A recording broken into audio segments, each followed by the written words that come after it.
Hello. Hello. Look at Tricks. Look. Just look what Look. Bruce has done. Look, Casper, this rot. Fucking amazing. Yeah. Zombie Nora? Yes. No. I'm just green because green is best.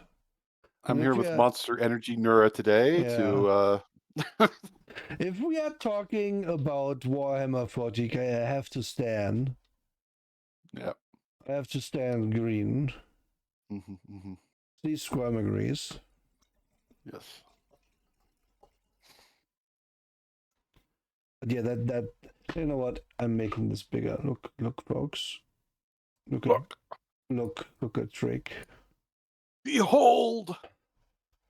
Like, it's so good. Bruce did so well. It's This is the reason to side with chaos right here. yeah. That's right. I think neither of us is Emperor, right? Definitely not. No. Okay, I need to put my browser actually on screen. So yeah, today, without further ado, is this that?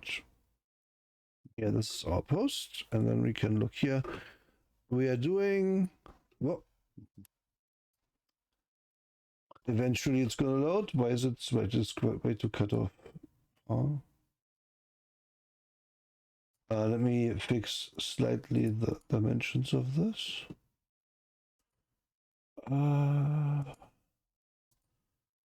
Left.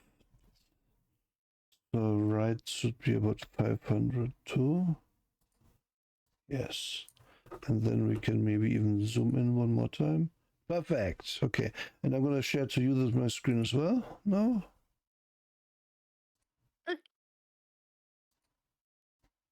Hey. There you go. Perfection.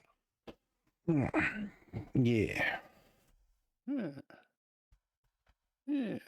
Yeah. You're playing Dark Heresy for real? Interesting.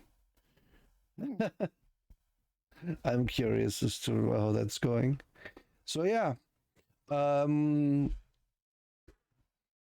Since we are starting to talk about the Warhammer game, let me talk about. So I used to play tabletop. When I was very young, I played fantasy. I played elves, specifically wood elves. So I wasn't cringe. Because high elves are cringe. And but then I sold that army because I wasn't really like my friends had kind of stopped and I didn't want to play with randos. And then a few years later, I did 40k, did orcs, and then I saw that, and I was moving because it didn't feel like worrying about moving that army to a different, like, fucking city. And we have all played computer games in this setting. And I've actually also played this game like 3 times. Okay. Yeah. What about you? I've never played this game. Have you never played this? Okay. Never played this. Most of my interaction with Warhammer has been playing Blood Bowl. I played a lot of Blood Bowl. That's good. And some of Warhammer Fantasy has really like drawn me in for the aspect of, oh, they represent a lot of different cultures here. A lot. And that was unusual to me when I had stumbled across it for the first time, because at the time I was just like, yeah, but where's this cultural group? Where's something that identifies as that? And I remember at the time, so few games even bothered to step outside of anything European. I'll just say it like that. Anything European at all. Yeah. Like, it was very rare to encounter like a Russian themed cultural group or anything else. Also, the elves are pretty extreme. I like elves being extreme rather than elves just being, oh, they're humans but with pointy ears. Yeah, I say the high elves are cringe because they get everything handed to them, but their take on elves is still way cooler than most other things. And then there's in 40k they have Elder, which I kind of like that, but different. Also, yes, concern you have first what you like. You never told me. As with skateboards and shutter shades, yeah. Exactly. Yeah, like, okay, so in between 40k and fantasy, I think 40k is the cooler but also the more cringe setting at the same time. Just like fantasy feels a lot like, here's your fantasy world, they are all fighting, and that's because we want to sell you miniatures where they fight. Full stop. Meanwhile, 40k is like, listen, folks, everything is fucked up. Everyone is dying. Everything is the worst it's ever been everywhere. Yes. Also, everyone is, of course, fighting. The only guys who are maybe kind of not the worst, they live in like 3-star systems over there. They could die at any moment. Also, there's like monsters from outside the galaxy just coming in, eating all of us all the time. And so on and so forth. Like, it is cringe in how like over the top it is. And then, of course, that is all meant as satire, but they can't do satire enough so that some people don't just take it seriously. And the most cringe people in the universe are 40k nerds who unironically like the story, and like, it's cool, but it's also cringe. I'm sorry, it always is. It always is. It always is. And especially like there's a lot of fashy type people who are like fight for humanity, and yeah, of course there are. Like, you will not get rid of those people. You can only shun them. You can only shun them out of your hobby. That all being said, let's talk about this game. Yes, it does become funny. Like, the best thing 40k does is when 40k is self-aware. Like, I enjoy the books that are written from the perspective of orcs, even though usually that's kind of a false promise every time, because half the book will always be written from the other sides. But like, how the fuck are the orcs doing this? And meanwhile, big orc on the other side is just like, listen, guys, we need to build big teleporter. You do that, and then within hours, some orcs have built one, because they just pile up rocks and rubble and then call it a teleporter, and it works because they believe it. Meanwhile, the other sides are like, what the hell is going on now? Don't teleport. We are dying. We didn't expect them to do that. Or like Sifus Kane, who's like just trying to survive as a commander of a unit or commissar, whatever the fuck he is. Always happening upon the conspiracy or the evil guys, the actual behind the scenes guys, and happening to defeat them because he has his attaché who shoots them with a melter gun, and then he becomes the biggest hero ever. That's fun. But unironically, the worst stuff you can ever read is like Heresy, in my opinion. Because that's just 20 books where it's like, oh, and then they fight more, and it is all very grim, and then they fight, and then they are tempted by chaos, and then they fight. Oh my god. It's exhausting. Okay. Having now said my piece about this, do you have anything to add before we actually go in?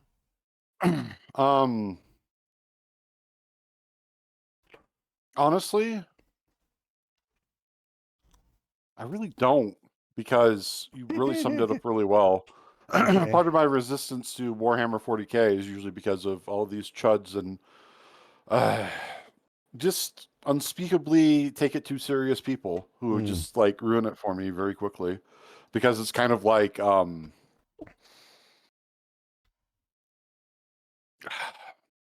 trying to think of a metaphor that's not sexual. I'm trying really hard. It's okay. So the chuds in this hobby, it's sort of like going to an orgy, and there are some guys there just like, but I don't want to feel gay, and I just look at them, and it's just, we're all yelling at miniatures and having a good time. What the fuck are you on about? Yeah. That's what the chuds feel like to me. because they just take Yeah. it too seriously. I wouldn't do that. Oh my Yeah. gosh, like that's against the Imperium of Man. Shut up. Yeah. Seriously. That's why Go away.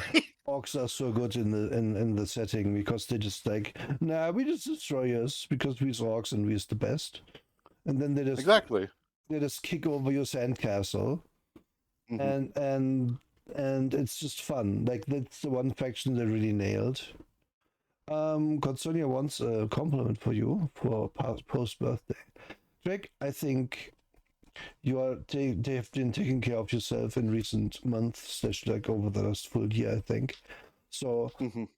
I really do feel confident that we'll have much of you to enjoy for many years to come, and I'm very happy about that because you're the best. Oh, thank you. Mm. I am very proud of that. I'm at what? Uh, fight doing the math. I can't remember if it's 20 or 22 months. I think it's 22. Yeah, it's 22 months without a gout attack. And Nice. that's fucking crazy for somebody. That's absolutely fucking Yeah, crazy. yeah, that's so good. Right. Okay. Drink So, water, people. um, what's Dark Heresy? Well, this is one of the Fantasy Flight products that came out about in the 2000s, 2010s. This Yeah. was the first one. They made one for made Rogue Trader as well. I think they made one for Space Marine Play as well. They Yep. eventually severed ties with Warhammer Fantasy Flight. No, I don't know why, but they just did. Yeah. Oh, this is first edition. Squirm. Yeah.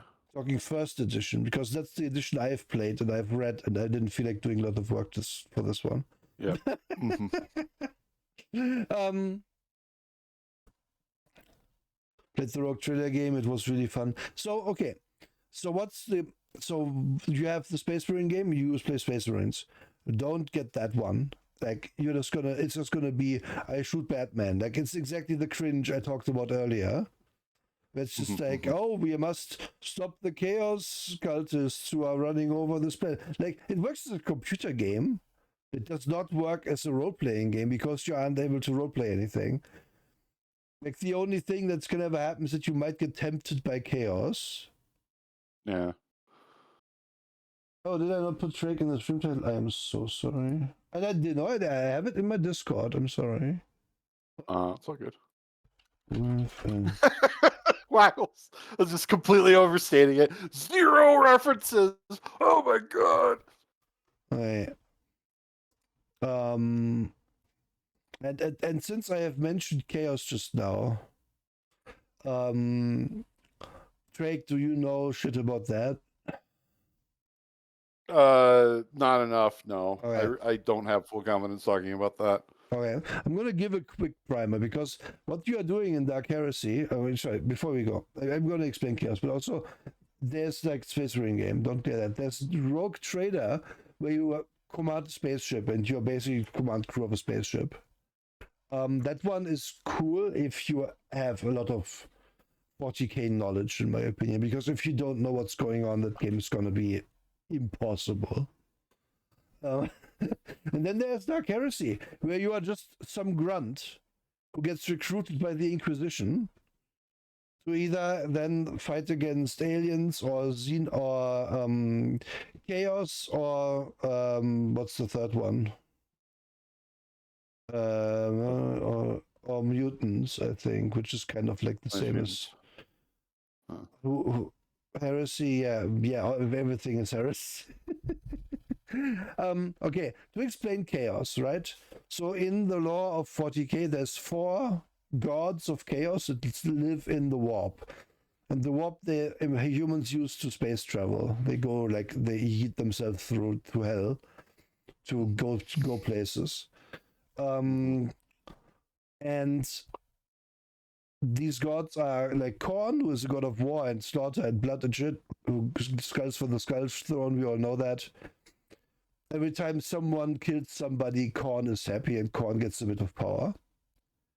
There's Nurgle, who is the god of disease and like ending, like dying and accepting death. With this nice grandpa who is very stinky.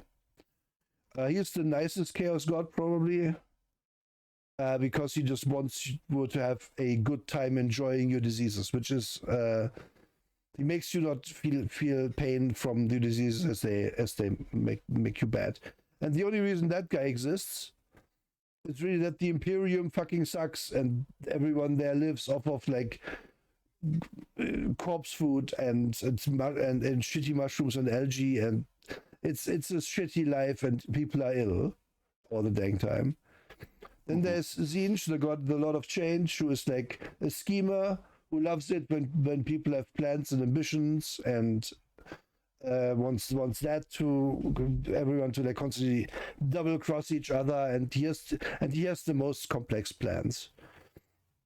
And then last but not least, there's Slanesh, who is the goddess and god of like hedonism and excess, which is like where the lower portions of the Imperium are all like they have nothing, the higher portions of everything. So the lower portions are Nurgle corn guys or whatever, and then in the middle there's Zinj, with people who want to like step up into the higher echelons, and then at the top there's the Slanesh guys living it up like Epstein on this island. And I say it like this because it is pretty much accepted law, or at least that's the law I know and the law this goes off of, that the only reason those guys are doing so well is that humanity is so numerous in the galaxy, and they are like constantly fighting everything and constantly doing shitty things and like being assholes to themselves, to their own people, allows these chaos gods to thrive. Because every time someone gets ill from shitty food, Nurgle is like, oh, I'm feeling a little bit powerful. And if humanity wasn't there, they would just all basically not die out, but they would lose most of their power and be just like, go back to being one among many gods that don't really have power. Because chaos is just like a reality thing where there's other chaos gods, but they aren't as powerful. Those four have just happened to like subjugate even other aspects into their own thing. Blah, whatever. And in this, you are going to be recruited by the Inquisition, who wants you to get rid of that shit. And that's the main work of the Inquisition. Like them hunting aliens and mutants, it's kind of like byproduct. They really hate the chaos, and stuff. And yeah, you are now being shanghaied into that fight. Because if you refuse, one of these three people on the cover is going to kill you. Yep. Or whoever else is recruiting you. You do not get a choice in the matter. And yeah, let's dive in finally. It's a chunky book at 300 something pages. So 396 pages. So actually like 400 pages. It has a pretty good index and stuff. Like it's all searchable and shit. Like Fantasy Fighters good PDFs. Actually really good. And there's even have sidebars with like but I think this is law and rules. I'm not sure. Law and rules. Yeah, like weapon craftsmanship is a really good example. They also do the period thing for the table of contents. Thank you. I can follow that. Yeah. Yep. The other option is always to like make it different colors, like in background, but this looks cleaner in my opinion. It's so clean. Being an inquisitorial henchman is a big step up. Yeah, that's true. You're true, Alex. Yeah, that's definitely also true. Like, you want to become an Inquisitor's lackey, which is mostly what this are going to be, because then at least they're going to give you good equipment and some creature comforts. Because you're actually important. You can immediately order around a lot of people being one of these people. So what we'll notice in this book, this is one thing where I'm saying it's a bit negative. What is this? So in the print version, I own the print version of this book. This text is reflective, making it worth and readable. There's some of these boxes in here that do not look great in PDF form. Like it's hard to read this text. It's possible, but it's not so easy. Yeah, it's not so easy. Challenge level at least 9. Yeah. And of course, like to say it now, the art in this and the like setting and stuff, the books typesetting, everything is good. It's good. It slaps. Like, it's not that you haven't seen this art before if you know Warhammer, because they always have this kind of art in it. There's always these cathedral ships flying around space and so on and so forth. And weird, I don't know what's going on. But yeah, like here, and this is like really like difficult. Like, I honestly cannot read this. Like, but I don't think these end up being super important. Most of these boxes, a few might be. Like, this is, if you get this only as PDF, I would honestly say that's really bad. Because, like, yeah, please tell me, reading and rolling the dice, like, it should not be me, like, staring and concentrating to read this. And you can't even highlight it. Often in these PDFs, if you highlight, it works. Like, you can only copy this text out. Not great. Well, I understands its visual identity better than any game I've seen otherwise. Yes, it's true. Because its roots is in the miniature games, right? So they have to sell you on art. Like, this guy's a bit... He looks cool enough. It's a bit indistinct. Almost looks like a miniature him. And they jump right in, create your character. So you're creating an acolyte. Acolytes are like, okay, there's inquisitors. Then there's I forget their names, but they have they're like the subordinates of inquisitors. And then there's you as an acolyte. And you might become a subordinate, then eventually inquisitor. In this book, though, you will never become inquisitor. You will always be subordinate to some guy. But yeah, character creation is a few steps. Decide homework, decide characteristics, determine your career path, and then spend starting XP. That's a bit unusual. You start with some XP in this. So they didn't do the thing where you get like build points at the start and then XP later. They just give you XP, which is fine. I think that's actually more games could do that. Yeah, I think so too, honestly. Yeah. I accidentally, actually probably rather purposely, downloaded the second edition, and I can tell you the differences as we go through. Okay. One of them is you have a greater assortment of core worlds that you can pick from. They made it more distinct. Like in this, basically each of these stands for a whole host of different worlds, of course. Oh yeah, what I mean is that they have 6 categories instead of 4. That's all I'm saying. They added some stuff. More stuff, more good.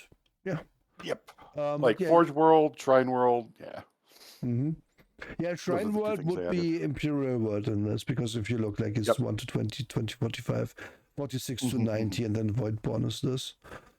Oh, okay. So it looks more like they split Imperial World into Shrine World and Highborn. Yeah, probably. That Highborn, interesting. Okay. Yeah. You can be a Highborn acolyte. But yeah, so also they say for each of these categories, which is something I must give them credit for. You can always pick what you want, but you can always also roll if you want.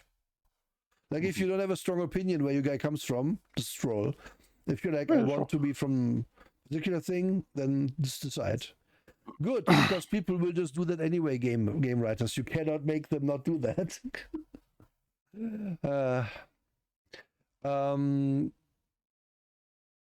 Then they explain what a feral world is.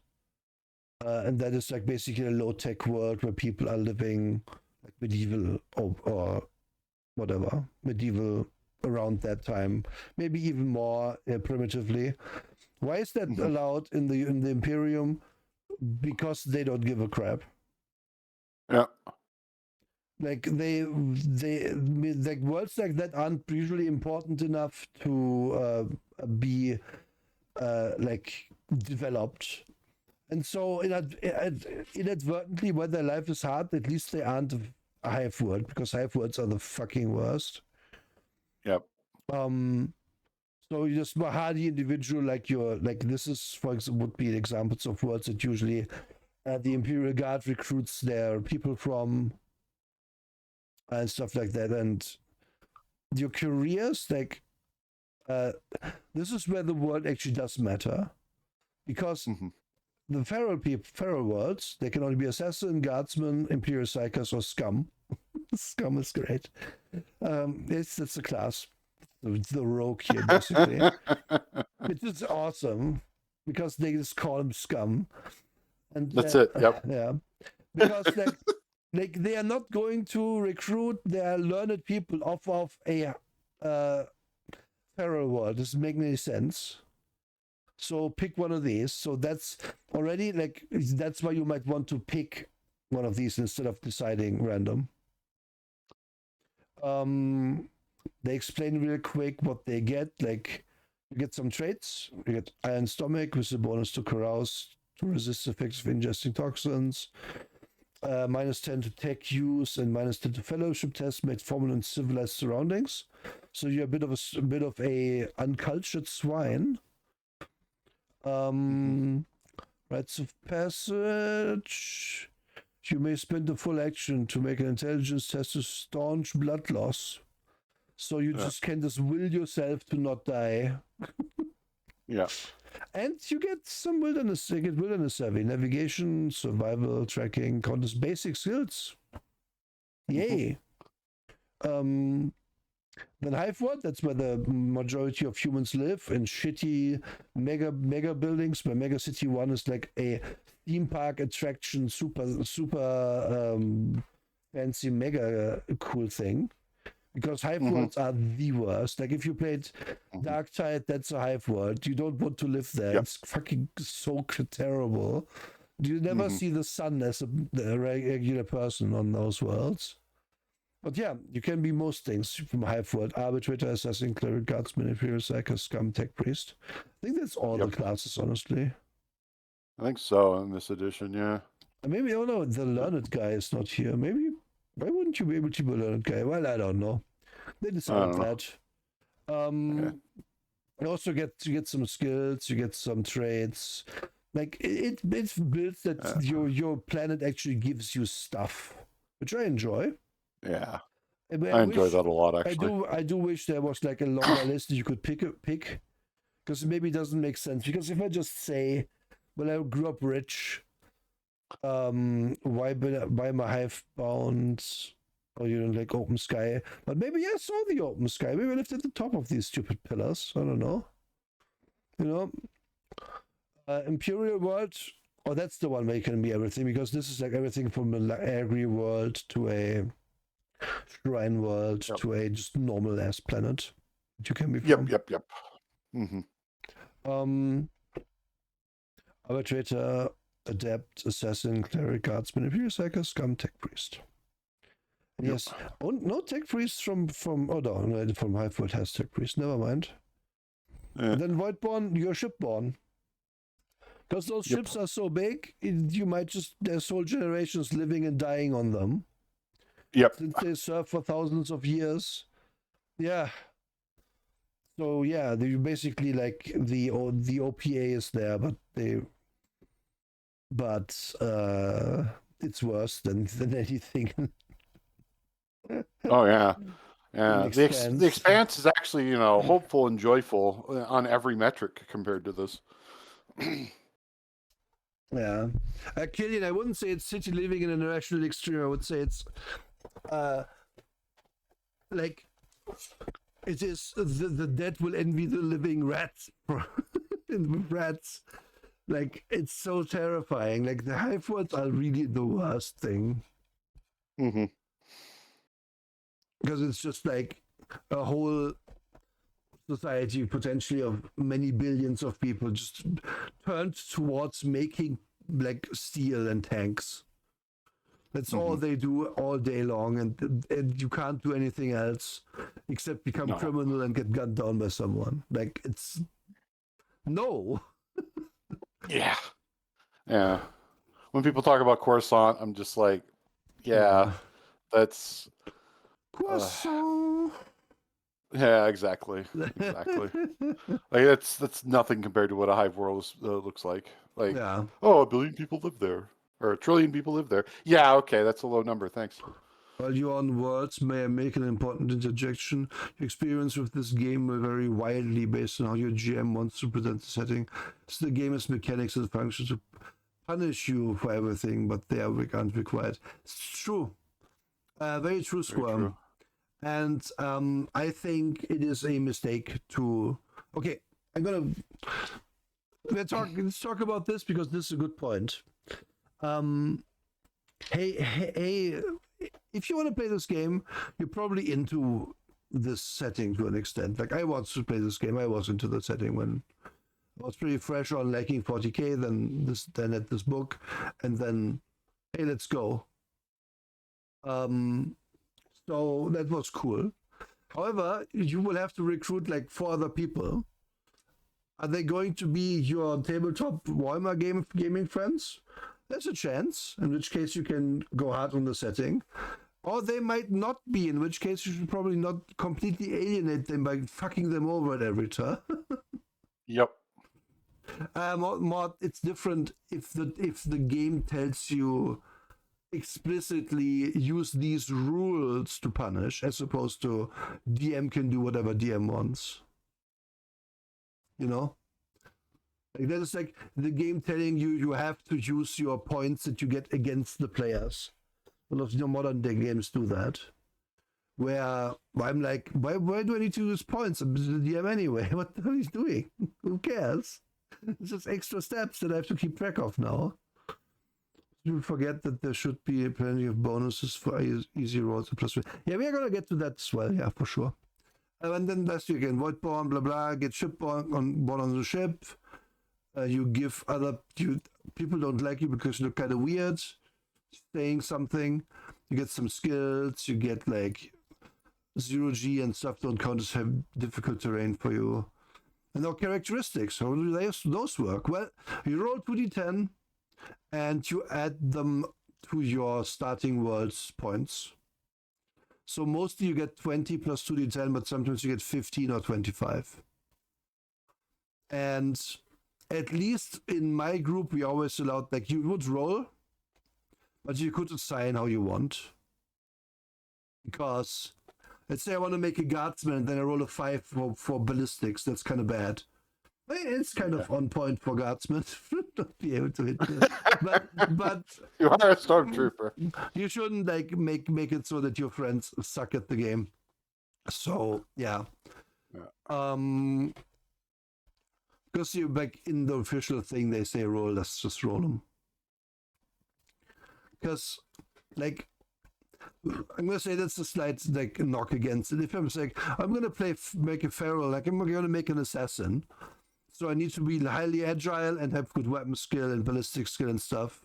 And then you roll shit for those. And you roll really good for, I don't know, fellowship and toughness or something. And then that's kind of not my character that I wanted.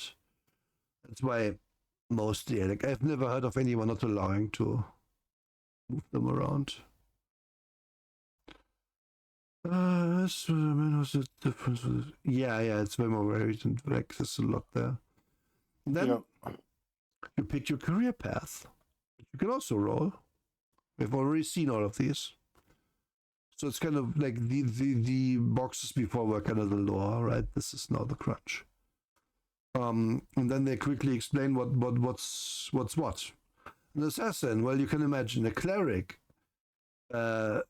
It's a cleric in this game is not a guy who casts healing spells. It's a guy who has a real hard-on for the Emperor and will bonk you with a stick if you aren't also shouting about the Emperor at all times. That's the difference. A guardsman is a guy who got shanghaied into the army in some way. Oftentimes by being like basically given to the Imperium in lieu of taxes, like every firstborn of a planet or something. There's like always all sorts of traditions there. A Psyker is a guy who happens to have psionic powers, and you will roll on this table, see what happened to you when they took you to Terra and were like, nah, this guy is not just a gibbering fool who we are going to feed to the Emperor. This person can be useful to us. So he is now got a reconstructed skull because his skull got exploded during whatever we do at Terra to do like sanctioned psychery. And I love to no end that this reduces your intelligence by 3, but you gain 5d10 money because they give you some pocket cash for having your head exploded.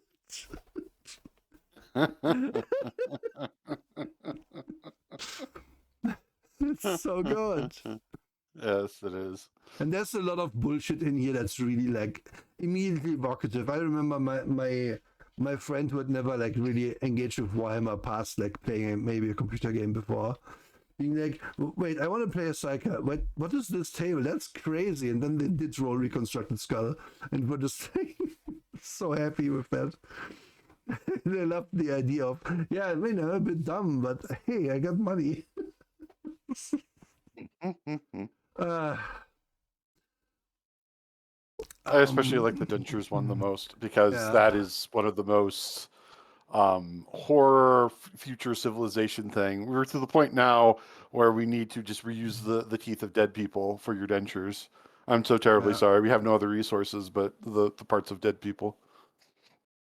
You just took your teeth when you were Terra, and now you have like cool dentures which are worth $50 made from the dead from the teeth of dead pilgrims. What the fuck? Yep.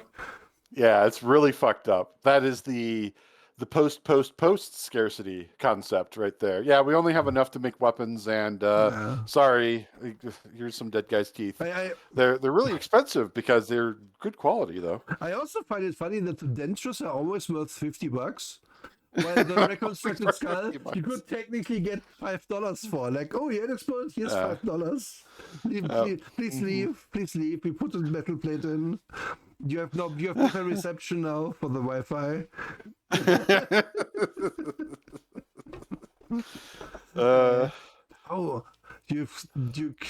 You cleave only unto the Emperor. You gain the Chemgeld talent, which is that you are castrated.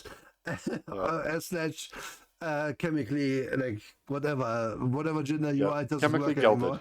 And you get a ring worth 100 thrones. Great. Awesome. Yeah. I think we had 2 psychers in the party. I don't remember.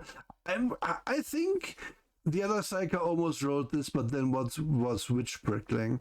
Your body is covered in thousands of tiny scars. You have thousands thorough dislike of needles. You increase your toughness by 3. Like, some of these are good, some of these are not so good. Yeah, some of them are just not good. Like, just not evocative. Like, the witch prickling could have been more interesting than that. A lot more interesting. Yeah. Like, think about why you would have 3 more toughness or something. Like, what happened to you? Like it's interesting that also, like, some of these are just bad. Some of these are just good, technically, because extra toughness, nice. We get toughness. But, yeah, it's not supposed to be a fair game at all times. No. And that's fine. Like, this is not going to make these are not going to make or break your character. I wish there were more of these because this is kind of a cool table of bullshit. Like, this is the random generation table we want. Like, we've been down this corridor before, whole hallways. But yes, this is the one.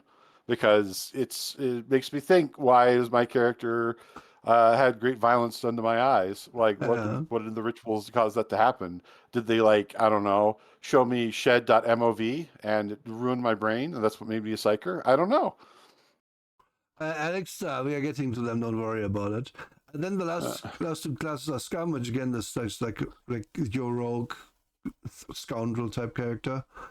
And then Attack Priest, who is the weirdo who's going to become a robot over time. Well, not quite a robot, but yeah. Then you get some other things. But there's hit points in this game which are called wounds. And you get, depending on your planet, you get a D5 plus planet modifier wounds. The most flimsy people are from the Void. You all knew this to be true. Then you get fate points, which is like basically luck. And you roll what you get. And it's very funny that for Feral World, it's just like, oh, you rolled a 9 to 10. Well, it sucks with you. You still only get 2. And then Voidborn mostly gets 3 points. And then they have a movement speed, which is Your agility. Wait, what? Full move charge from agility bonus. Oh. Depending on how if your agility starts with a 1, you get this. You're really slow, or then it becomes more as you become more. It's quite the difference. And the round is, I think, 3 seconds. Yeah, They tell us later. It doesn't really matter. And then you get money, which should spend on starting equipment. And some XP, which you can spend on basic skills. We're gonna get to that now or soon. But it's one of the things in this book where I'm like, oof. And then it's so funny that at this point we now generate a gender for you. And then appearance. You didn't do that before. And then you can like roll like some works for you if you want. Or just decide what you have. And then depending where you are from, you kind of filed teeth, and they like to like. It's funny that they go to filed teeth. It's scarring, piercing, cat size. Oh yeah, canonically there's cat girls in 40k, by the way. It's 40k with Science Fantasy. Yep. Mm-hmm. Yep. And then they give you some superstitions, some classes in the hive. Like you can roll what class you are from if you want. It does nothing for you starting though. You won't get more money. And then you can roll the kind of planet you are from, which also doesn't do anything. Which is like, I wish they had done more with the planets. I think second edition doing more with planets is really good. Yeah, it's slightly more. Another thing that they do with the planets is your planets in the second edition determine bonuses for your attributes. Like, for example, if it's listed as plus, like if you have plus toughness, you roll 3d10 and then you take the highest 2. Oh, if you're doing random generation. And then if it's minus, roll 3d10, take the lowest 2. So, like, for example, I have it right in front of me. A Feral World, which is still my favorite, has plus strength, plus toughness, minus influence, because it makes sense. You would have less influence if you came from a Feral World. Yeah. And then they all only have one homeworld bonus, one special ability, which good, because I think having 3 or 4 is too much. When did I think having like 1 and then going from there is good. When did 5e come out? 2010? 2009? I think so. Yeah, this game slightly predates to 5th edition, so the take highest mechanics weren't that popular yet. Yeah, they really weren't. Then last you get a divination for your character, which is something that will happen to them maybe. And they just give you a little bonus. Or not, because you could roll that you get corruption points. Or insanity points. Generally, you want to roll higher on this, I think. Like, if at a certain point, it's just only good, but the rolls are really bad. Minor mutation can be good. Though you don't want the Inquisition to find out which is the guys who you're working for. So, And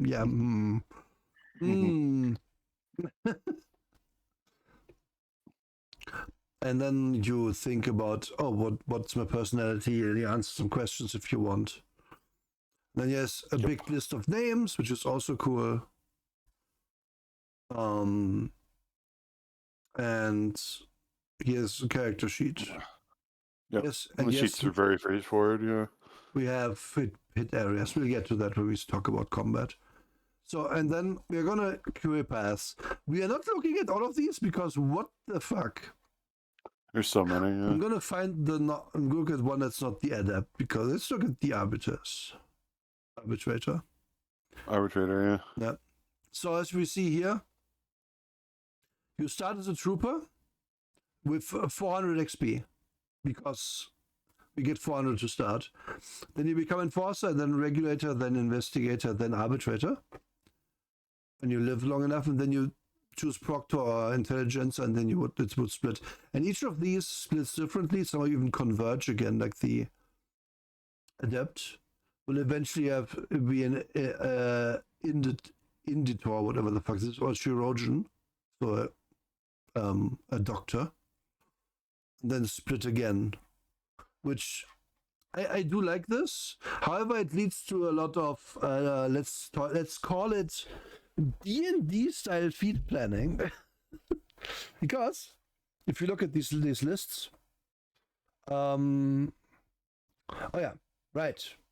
You also can spend XP on any of these things you have unlocked. So if you are like a trooper, you could spend XP in this list anywhere. Mm-hmm.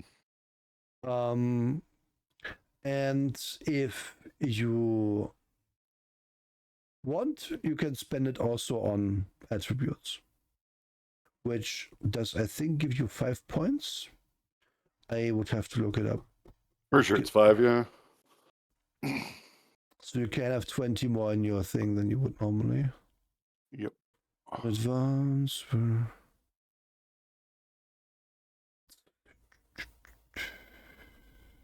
Ranks. They talk a lot about ranks and advantages and shit. Yeah, +5. Okay. Yeah. Okay.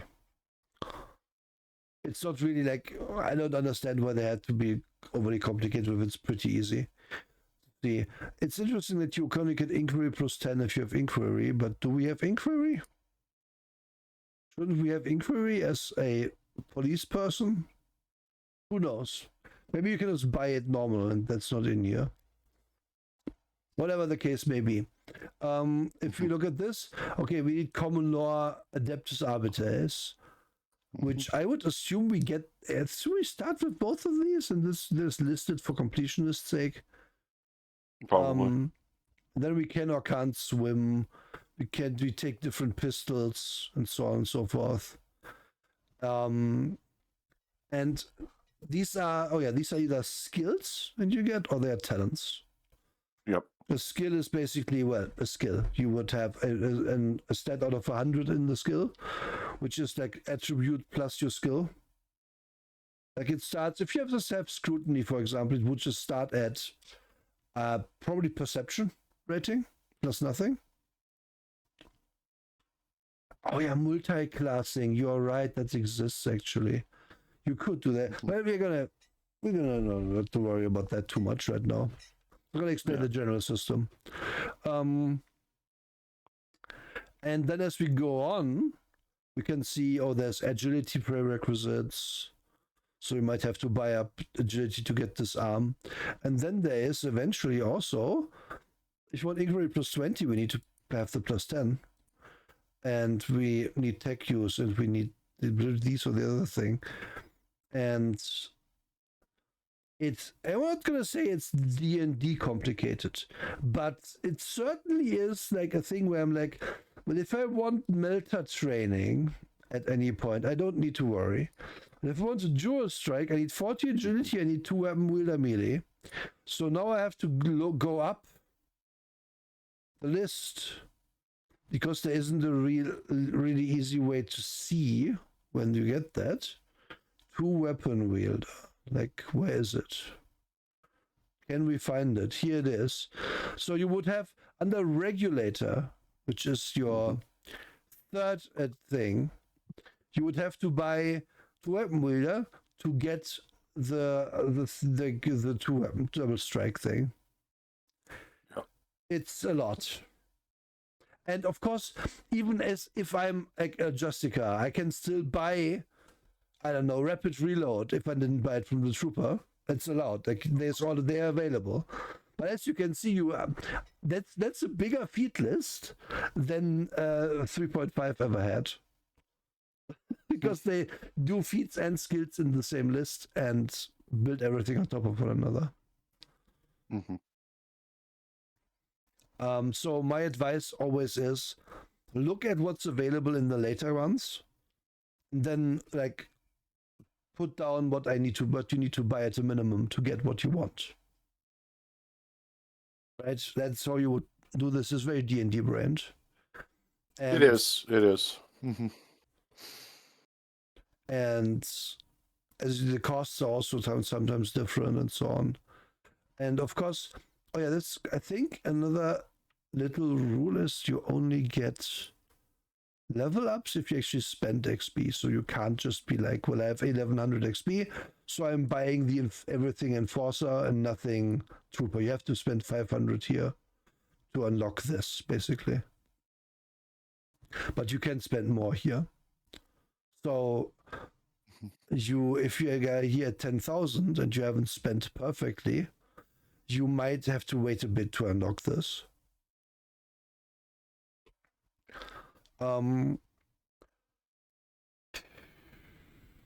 What do you think of this trick? Honestly, I feel like the way it's organized works really good for my brain. Mm-hmm. However, I do know that this is unnecessarily complicated. Mm-hmm. At first glance, to a lot of people, like it's not complicated once you sit and think once you sit with it for a bit. But the thing is that when you do everything like this, where it's just like, okay, basically, you're saying at this rank you have access to these things that you can do. That's great, but for some people, it's a little too military sim.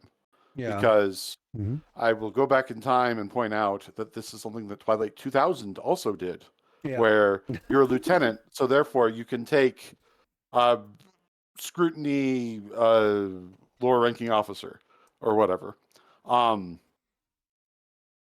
So people who aren't used to that will bulk. So it doesn't translate as well. But for somebody who has played advancement miniature games where you might have a thing that advances in a certain game mode, this fits perfectly.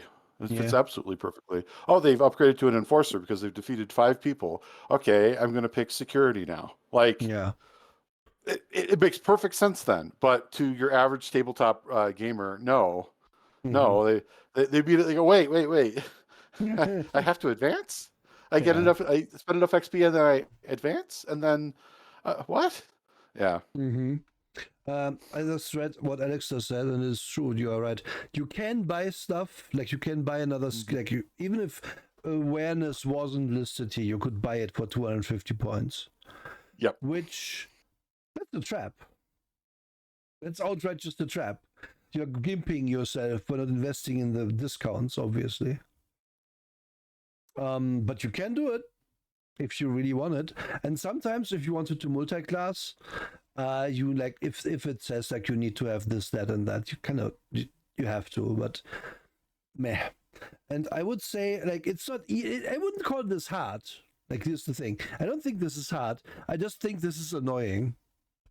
Yeah. And I understand. I understand why they do it. They don't want you to be able to just, oh, I want crack shot. So I'm gonna beeline ballistic skill. Let's see. Let's say it starts with 25. So I'm gonna spend 850 XP to start on ballistic skill 40, which is a good idea anyway. Seeing how that's gonna be a thing I do a lot to shoot people, and then I take crack shot. Whatever it does, I just want it. I don't remember what it does, but whatever. And then I have crack shot, and I'm 1,200 XP or whatever in, as opposed to when I normally become Marshal, which is like 15,000 or whatever XP. Marshal 8,000. But that's why, like, because if you could just beeline your good ones, then, or your like end game, then it would just mean that you immediately are very specialized at the thing you wanted to be, and then you will stay that specialized because there isn't anything else you can pick.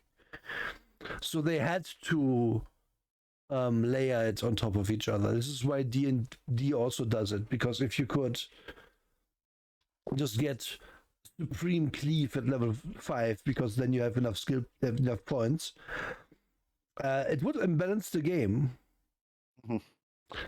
And then the question has to be, is that bad if it's imbalanced or not? And in both cases, the reason it's bad isn't that it's imbalanced. The reason, in my opinion at least, is that then your combat doesn't change anymore. There isn't any cool stuff for you to get anymore. No, there isn't. And the only thing that can then happen is that the cool stuff you have is actually so cool that it breaks like kind of the combat. Or B, the cool stuff you have is way less cool than you thought, and now you're settled with it forever. Or C, you are just gonna get the next cool stuff now, and then never use your first cool stuff again because actually the next one is better or something. Like it doesn't lead to good choice outcomes, more or less. So it's better to like string it along a bit.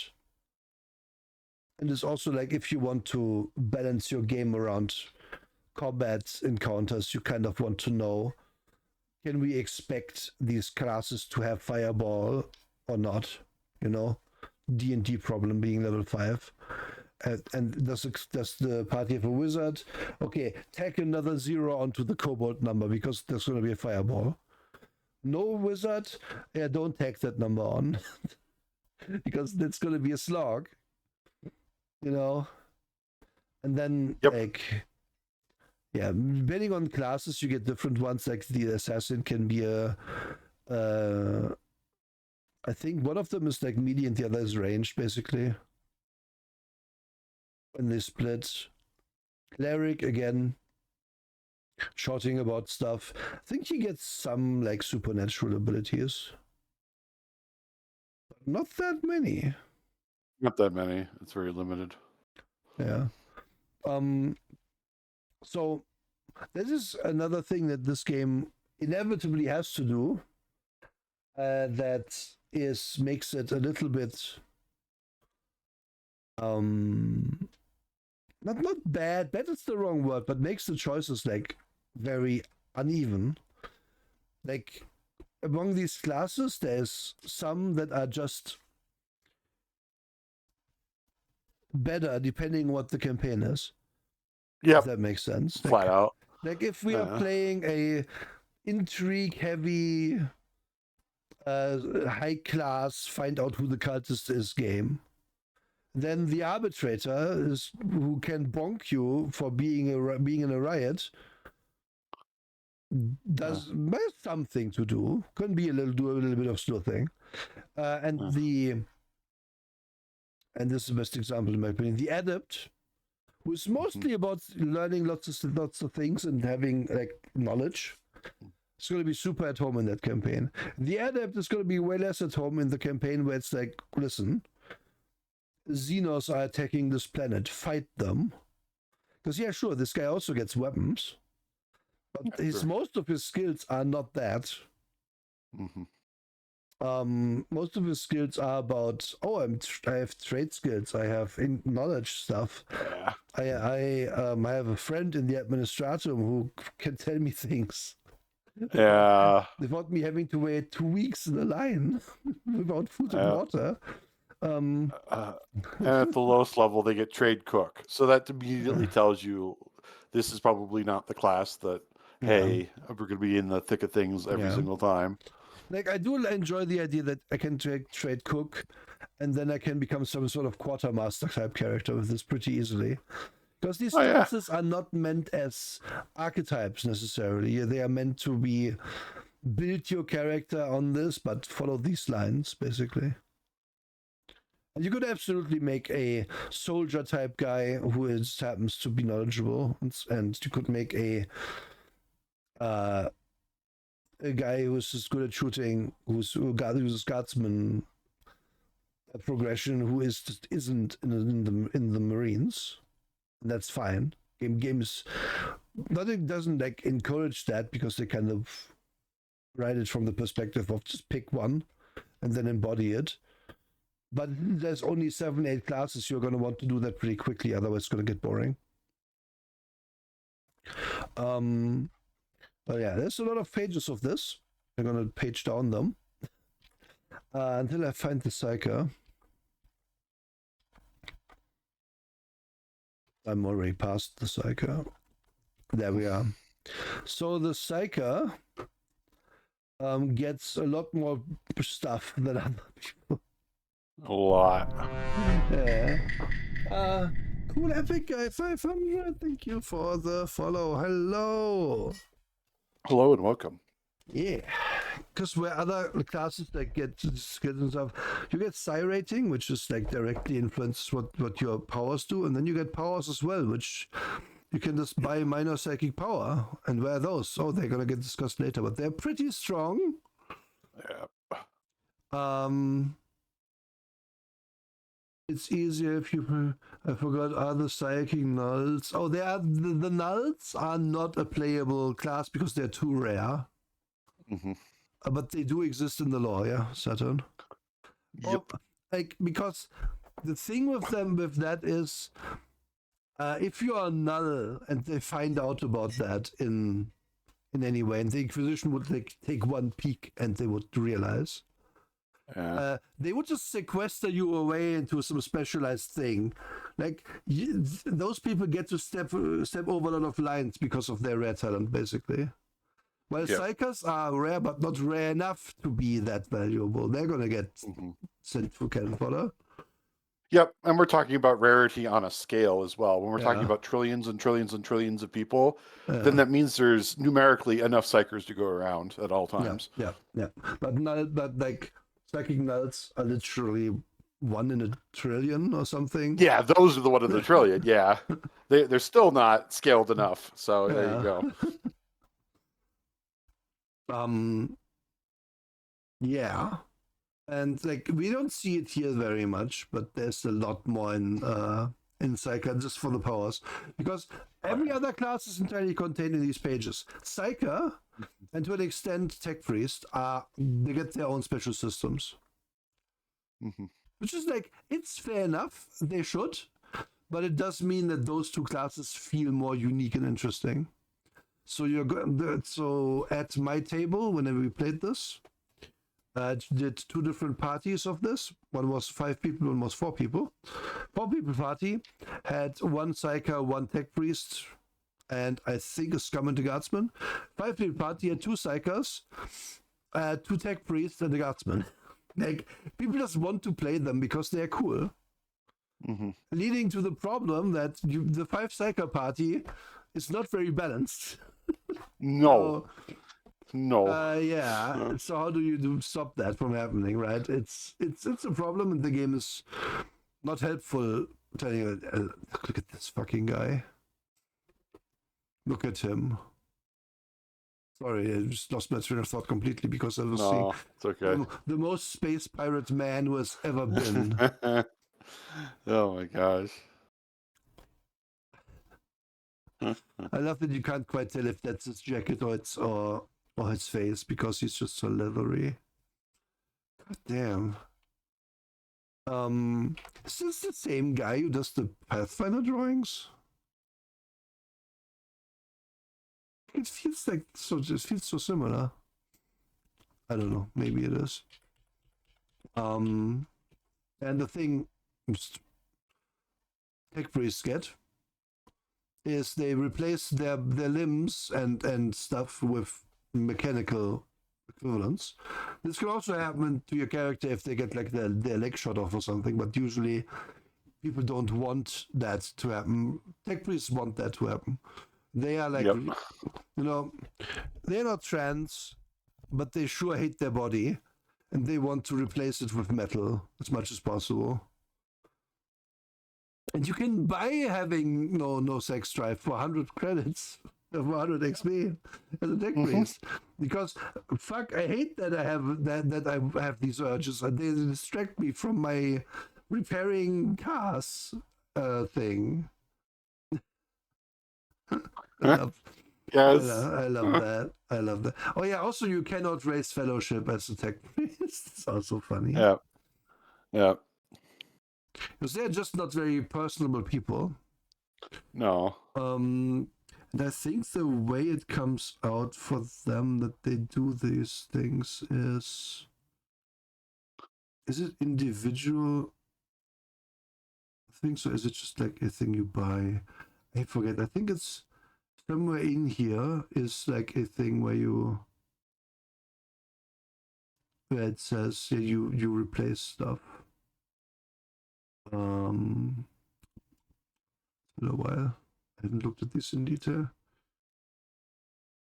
And multiple pet skulls to make cute noises and nobody else thought they were cute. Yes. Uh-huh. That is very much a tech freeze for you. Crippling strike for regular. Gosh, I don't remember. This doesn't matter. There's a mechanic in which you do that, and then you buy like cyberware for yourself, basically. Yep. Buffing yourself, like not like completely OP levels, but it is like something only you can do, basically. Yep. Yeah. And that's the classes. I don't feel like talking more about it because it's kind of done. It's not like. I mean, we're not going to explain every single skill, so we might as well move on. Actually, we're saying a like thing you can buy. I mean, because skills we might explain. So there's a list of skills, which is actually kind of more extensive than you thought. Yep. And how does it work? Well, each skill is based on a stat, either advanced or basic, and that kind of says how expensive they are to buy. Or advance in or whatever. Unless you have like special clearance in them. I think basic skills is something everyone has, and advanced is something you only have if you. Right, that's how it is. Yeah. No, it's not that it's more expensive. It's like basic skills just have. But everybody has them. Advanced skills you have to get from somewhere. Yep, that's exactly it. Yeah.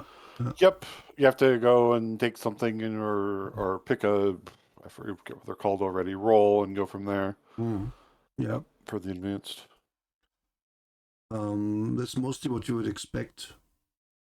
Yeah.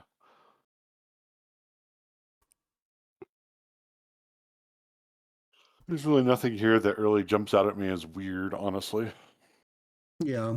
Some of these it's expected for the setting. Yeah, just to be clear, some of these obviously less useful than others. Like, are you going to get a lot of like mileage out of scholastic lore?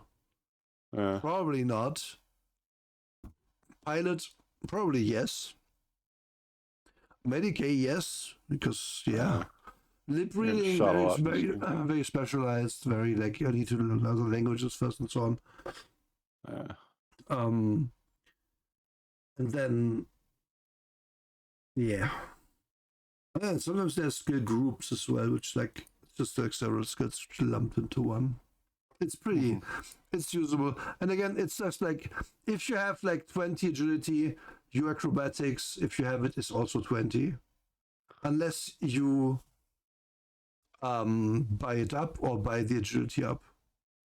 And the way it's like then agility acrobatics unlocks something new that agility itself cannot do, and so on and so forth. Let's have one person with the tech use in the party. Yeah, tech use is probably the most important one because it's the door open skill in this. Yeah. Because every door like normally will have a mechanical lock of some kind that a tech priest usually has to open. Alternatively, you just get somebody with a heavy weapon that can shoot it open or something, you know.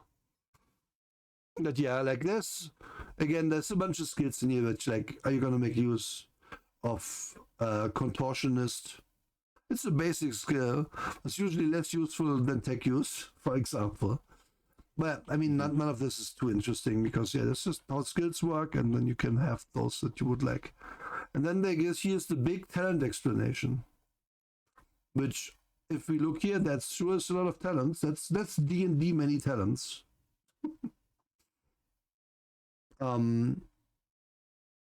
Which, we're not going over these either. No, that's not worth it. Meh.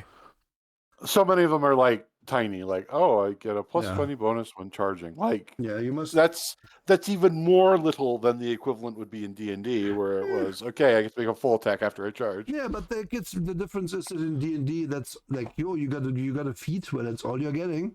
But in this, all you're getting. You got 400 XP. You can buy 4 of these potentially. Yep. And that makes it okay. Difference. Yeah.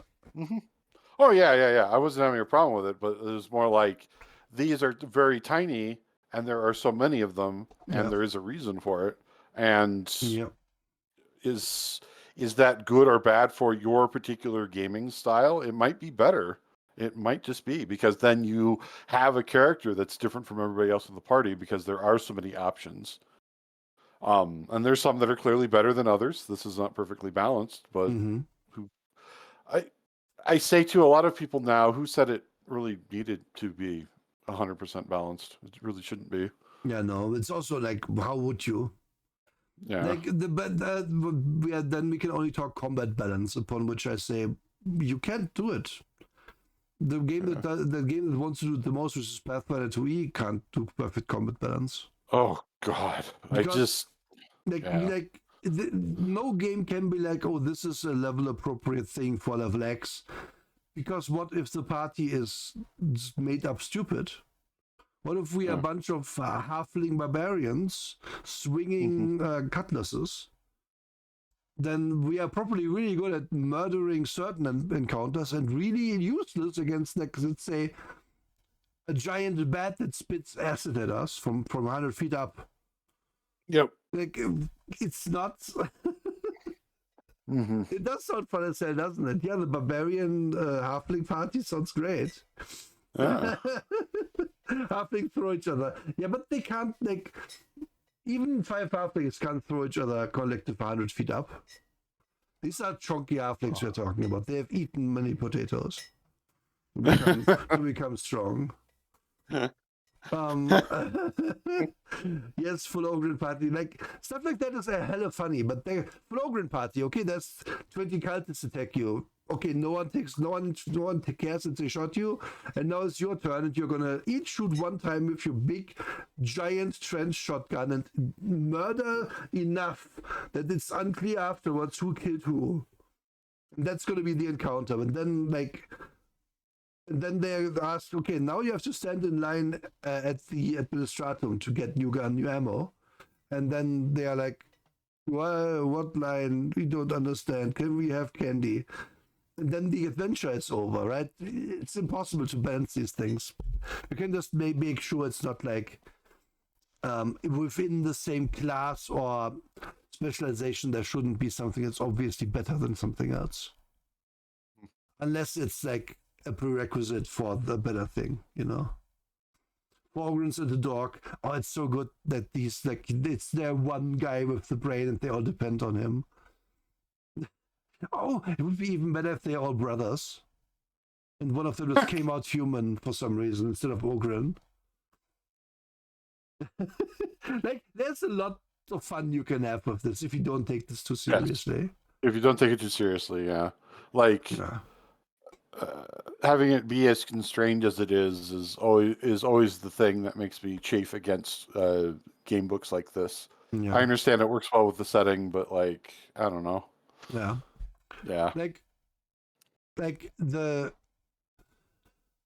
idea also is, by the way, that this is not the end of this progression. There are later books that give you more on top, more like levels, basically. Because what's the maximum here? We start at 25, so we could have a 45 technically to start. Raise it to 65, so you can have 85 in skills and 65 to shoot someone. It's just pretty good. That's pretty good. But it could be more. Dave's Themysicus, Mutan's mutation was that he came out like a normal human. Yes! He's going to get studied for generations if they find out that the brother thing is real and not just the Ogren talking. Like, what the fuck? This baby was born with exactly 10 toes. Oh no. Cut one off, it's too obvious. Again, there's a lot of explanations here. Again, we don't have to talk to it. If you want Total Recall, you need Intelligence 30, and then it does whatever it says there. This is like feats from D&D. It's just more, they individually not as good, but you know. And then they talk about weapons and other things next. You have an income and social class. Yep. And then your social class kind of says what your income is. This is, no one ever cared in our games. No. Because you're an Inquisitional lackey now. Do you get your shit from them? Yep, exactly. Mm, Exactly. but obviously, like it's important to have the availability routes and stuff to for buying like cool guns. Oh yeah, yeah. I even say that that is extremely important in a setting like this. Yeah. I would say, oftentimes, like in the game, in games that I've heard of, that have played, you get like, here's a melter gun, someone pick it up, and then someone has a Yep. melter gun now, and they are not Mhm. going to ever put that down again. That's going to go under the pillow when they sleep. Yeah. Yes. Yes. I like reinforcing the post scarcity of the setting by doing things Yeah. like that. Yes. And yeah, like if we look at damages here, it's like our first thing. We remember we had we had D5 plus 9 for like a guy from a feral world, and a laser pistol does D10 plus 2 damage. So you could one shot somebody that doesn't have armor with very easily. Maybe two shot is more realistic, but you know. Yeah. But then also the damages, except for like this is the last cannon is a tank mounted giant laser that will kill you, of course. Yeah. Um, but it's not gonna like usually be aimed at you directly. It's for destroying a tank. And then Mhm. there's bolt guns. Like most guns do 1 or 2 d10 damage, and then plus a bonus. And then there's an energy type, energy or Axis explosion. I forget, and E is Impact. impact and energy, right? Thank you. Yeah. And there's more weapons because good. You want a lot of weapons. Yeah, if you want a game that's like this, you have to put tons of weapons in it. You just have to. It's required. There's so many games like this that are just like, oh no, you can get by with with 20 options. No, you need more than 20. Oh yeah, Rent is the other one. Yeah. So yeah, of course. Like if you give someone, like especially if the character's like a guardsman or something, here's a special gun, and they're like, oh, it Mm-hmm. protects. Like yeah, like no one cares if you have a stub revolver, but everyone cares if you have a combat shotgun. Like that's also like because anything that says like it's scarce or even rare in this is people are going to like really want it. That's good. There's a good amount of weapons here. A lot of this obviously taken from the tabletop, like not all of these are from tabletop, but yeah. And then there's I like that there's also like primitive weapons because more often than not you will need these, especially for enemies, like for cultists who might not have access to cool stuff. They might just use bows because they have nothing else they can really rely on. Um, and then there's like drug grenades, there's exotic weapons, which is, and then there's mini weapons. We haven't been there yet. These generally do their damage plus your strength, and they might be a chain sword or chain axe, and then they might be. And it's like it's done like most games where it's like here's your stat line, here's your special rules that these follow. Mm-hmm. Bob's your uncle. That's it. And then the special rules are going to be somewhere in this book.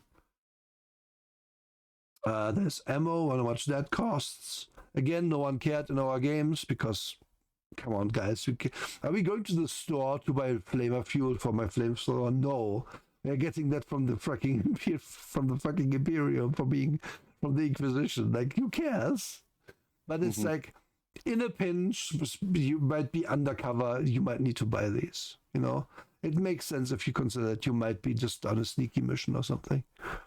A lot Mm-hmm. of the time, these won't be bought. Like it's for starting characters also that there's prices. And then armor, that's very important. Why? Because armor directly subtracts from damage taken. Yep. And as you see here, arms, body, legs, body, arms, body, legs, all. Um, the way it works is that there's cord shots or random hits Mm-hmm. And if they hit your head and you don't have a helmet on, you're gonna take full damage, and that's bad because it's your head. But it's also deceptive then with the hit points. We'll get to how combat works. But it's important to know that armor is really good in this. Because as we've seen, unless someone shoots you with a tank-mounted laser, you're probably going to have a lot of mileage out of having 4 armor as a guardsman versus having none. Oh yeah. It's funny that it's scarce armor. Guard flag should not be scarce armor. That's billions of trillions of people wear that every day. Yeah, that doesn't make any sense. And even have power armor listed, because yes, there's normal people says power armor. And then there's other gear as well, like meh. We have seen these before, like, but it's very. I do enjoy drugs and consumables, AMSAC, detox, friends on injector, EO sticks or low sticks, Obscura ration packs, recap, rot gut boost, sacred machine oil, 150 throne. Oh no. Law, spook, and stim. Like, yeah, just make up some drugs. That's always fun in your game. Make up some drugs, guys. And second machine oil, by the way, what does it do? You can reroll tech use test. Always useful. It's so useful. It's like being like, I remember, did you start with one of these as a tech freeze? So it's like, this is worth more than my starting money. What the fuck? I will never use it. And then you always use it in the first mission because you need to open that door right now.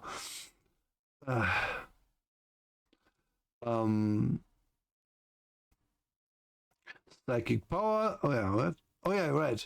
There's a drug that gives you psychic powers. This is really bad. That's really bad for you. Don't take that one. Yeah, and it's just basically, this is a good amount of stuff. Yeah, I there have to is. say that it definitely stands out among most setting-specific games that we reviewed that there's enough stuff in here. Yeah. I so rarely get to say that. So, like, seriously, good job with that. And the other thing is that let's just say you like science fiction, but you're not all in on Warhammer 40K. Almost everything in this book can easily be used for whatever science fiction thing you want to do. Oh yeah. It doesn't matter what it is. You want to Oh, do yeah. Mass Effect, you can probably take most of this and just use it. Yeah. They don't have a huge amount of cybernetics, but they do have them, and a lot of them say mechanicus only. Because mechandrites are like spinal mounted like tentacle things that are like extra arms. And only mechanicus get them, because if you get these as a non-mechanicus, people are going to look at you like, are you a heretic? Hello? Yeah. Do we have to put you in the digester now?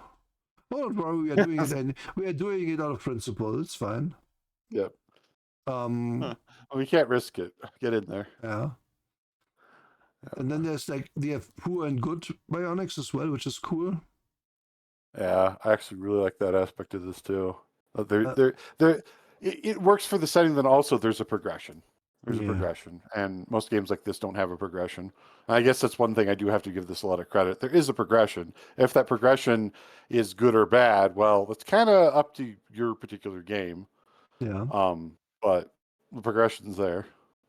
Our rule for the game, for the party that we played like a few sessions with, 2 sessions or 3 sessions with, was someone got their like arm cut off. Well, you get a poor replacement because that's what we have, but you have to earn the good stuff. So it's what I know. You can still go on. Here's like a weird shitty arm. Go. But it's -10. Who cares? Go. Are you gonna say that the Inquisitor is wrong? Fuck you. And yeah, cortex implants. And then blah. We get to psychic powers now. So how does this work? They talk about like psychic powers. You know, the problem with psychers in 40k.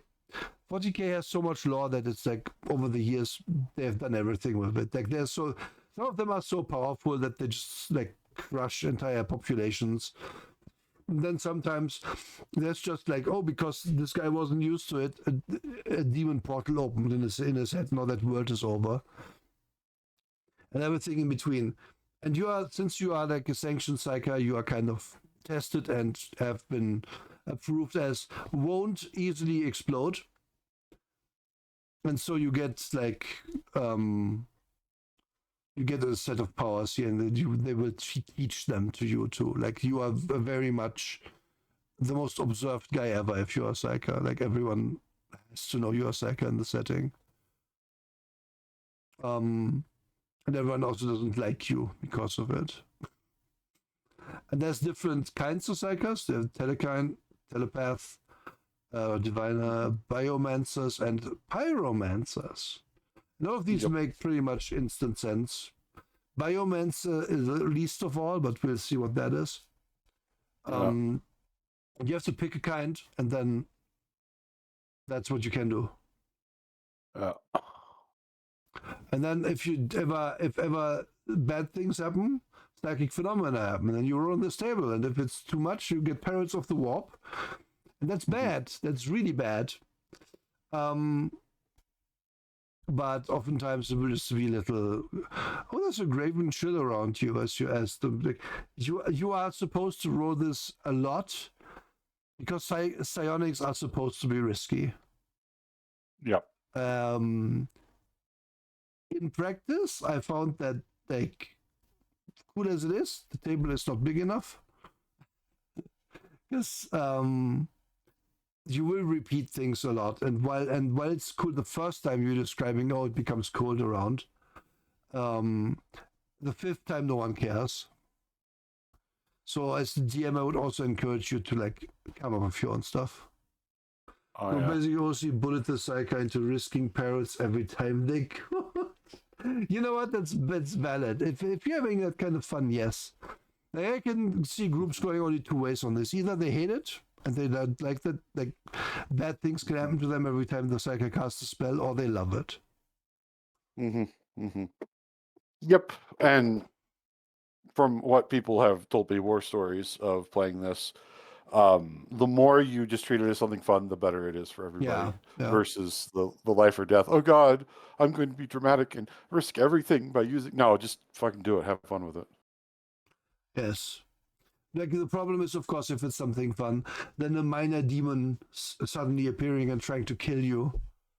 That's no longer like that fun. No, unfortunately. Well, technically, you could just roll a 75 and then roll a 100, and then a rift is torn open. The psyker is sucked into the warp with a little burping noise. He's no more. Like you would have to kind of gloss over such things. You'd have to. Yeah. I give the game that is very fitting in with the lore and stuff. That's good. Oh yeah. Yeah. There's like. So how does this work in with threshold? I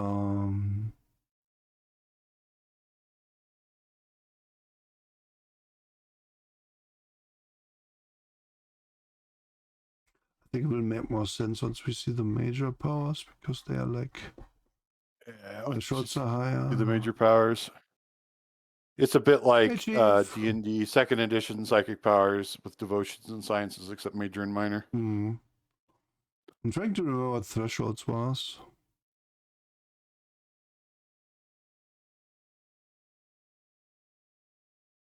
Yeah. Whenever given energy needed to manifest the power. Right, you build up your energy and then you release it, basically, you know. They're gooning those psychers, they're constantly gooning. Yes, Dark Heresy. It's first edition we're talking about. It's a fun game to talk about for sure. No, this is first edition. We're talking first edition. So I think you make a concentration check and then you build up a pool, and that's where I like stuff like, oh, shape flash 19. Yeah, you can think of it like building up successes in some other games, like Shadowrun or Mage. in this case, it's building up power by concentrating. Yes. And yes, biomancers are gunas. Like, it's just, Yeah. because biomancers are definitely adept guys who focus their psionics inward to make themselves stronger. Like, they can regenerate steel wounds, hammer hand. That's for gunning. Enhanced senses is also for gunning. Constrict is for gunning. Cellular control for gunning. Blood boil can be for gunning. Shaped flesh, clearly for gunning. Toxic siphon. Well, that's for gooning while doom Yeah. scrolling. Yeah.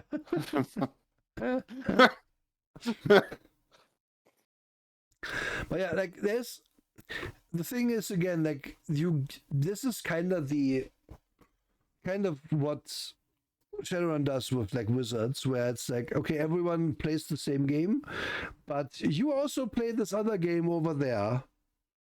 Yep. That is on top. And that always feels like, to many players that I know, feels like, oh, I should do that then, because that's like more interesting. Can do shit I really couldn't. And that's true. It also is like, in this case specifically, very risky though. The game you can only play by yourself.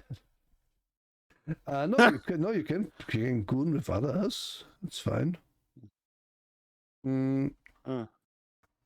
That's why they call it the Goon Squad. I mean, Yeah. I remember one of the psychos was telekinetic, and I forget what they used all the time. I think fling. We just throw stuff around.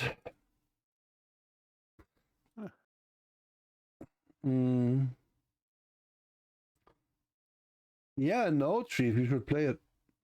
Being the normie in a party of psychos is like being the one non-incel in your mid-20s friend group. Oh no. It's time to leave friend group. If they're all incels, that sounds oof. They should just fuck each other at that point. Like, clearly. Okay. And then finally, after. Pretty good to advice for your Warhammer 40k roleplay party, too, apparently. Yeah. Yeah, scope is built in, I know, Chief. I know. So now we finished with character stuff, and we are all in on how to play. Yep. Which is, yeah, it's one of the two acceptable ways to do it. Either do all how to play stuff first, or do all character stuff first, but never mix and match. Holy shit, I hate books that do that. Yep. So he fights a hive king, another blah blah blah. Drake's player makes dodge test rolling 41 is percentile since his over Drake's agility characteristic. The ill-fated guardsman fails and the Yanger's weapon strikes home. Yes. So it's exactly what you would think, right? You have a good statistic. If you have no bonuses from somewhere, you just roll and try to go under the statistic. A thing though that this table is the most forgotten table in the game. Because you're supposed to make easy stuff easy and hard stuff hard. Yeah.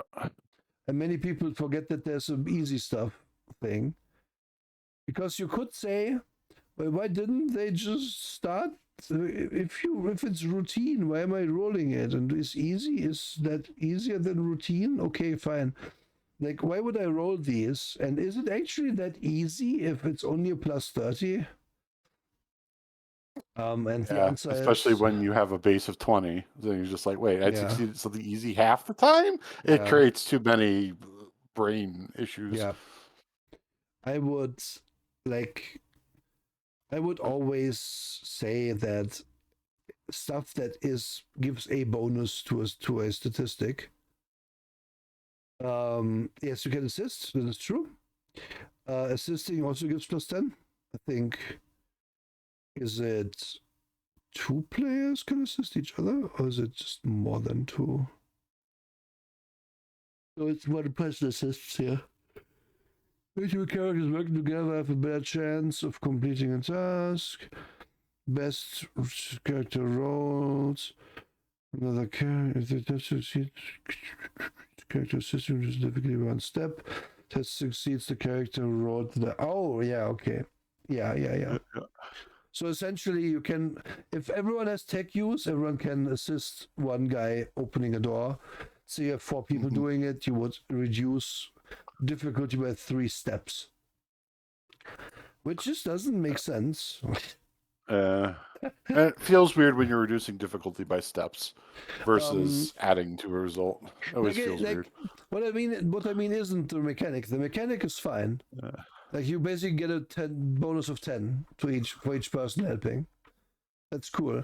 But it wouldn't make, oh look, we are trying to I don't know, like spot a guy. Well, that doesn't make sense. I don't know. Drive a car? Let's say drive a car because let's say 3 people are driving, right? Yeah. Or we have to power slide. I don't think 2 people shouting at me about power sliding isn't going to make a hard power slide in like a snow environment into a challenging one suddenly. Like, the rule is fine. The minuses are fine.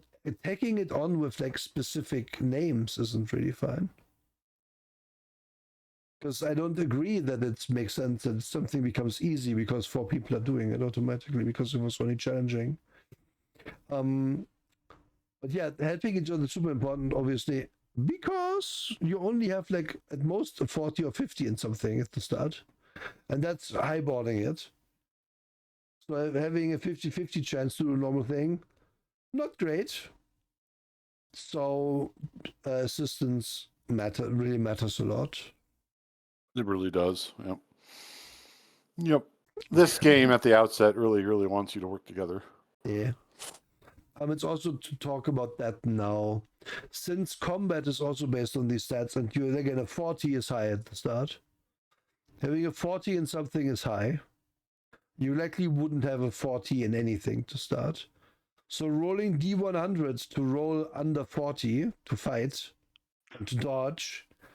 Like early level fighting in this game is a bit of a comedy of errors, honestly. Yeah.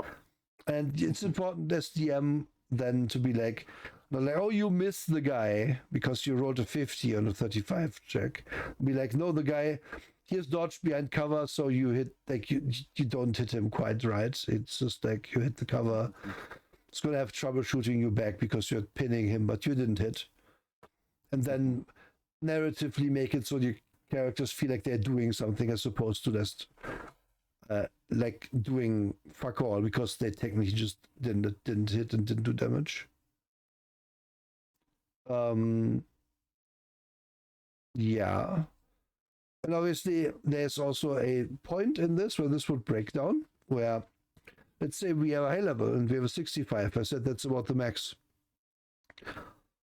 Probably 70 is the max. I don't know. Who cares? So if at 65, if 3 people hit me, it's a 95. So a 19 out of 20 chance that I make it. If another person helps me, I always make it. This is also why this game works kind of well to play, because that can't really happen in the situations the game presents you. And the only way to get past that problem would be to make things even harder. At which point I'm once more like, man, success-based games where it's a number of successes are just so much easier to do.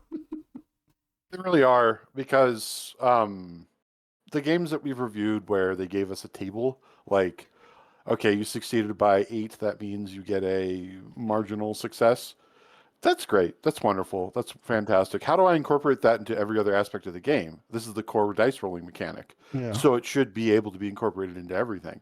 But most games who do that don't do that. They don't explain, hey, if you get more than a marginal success for your diplomacy check, it should mean they give you what you want and this. They don't even say those words. Yeah.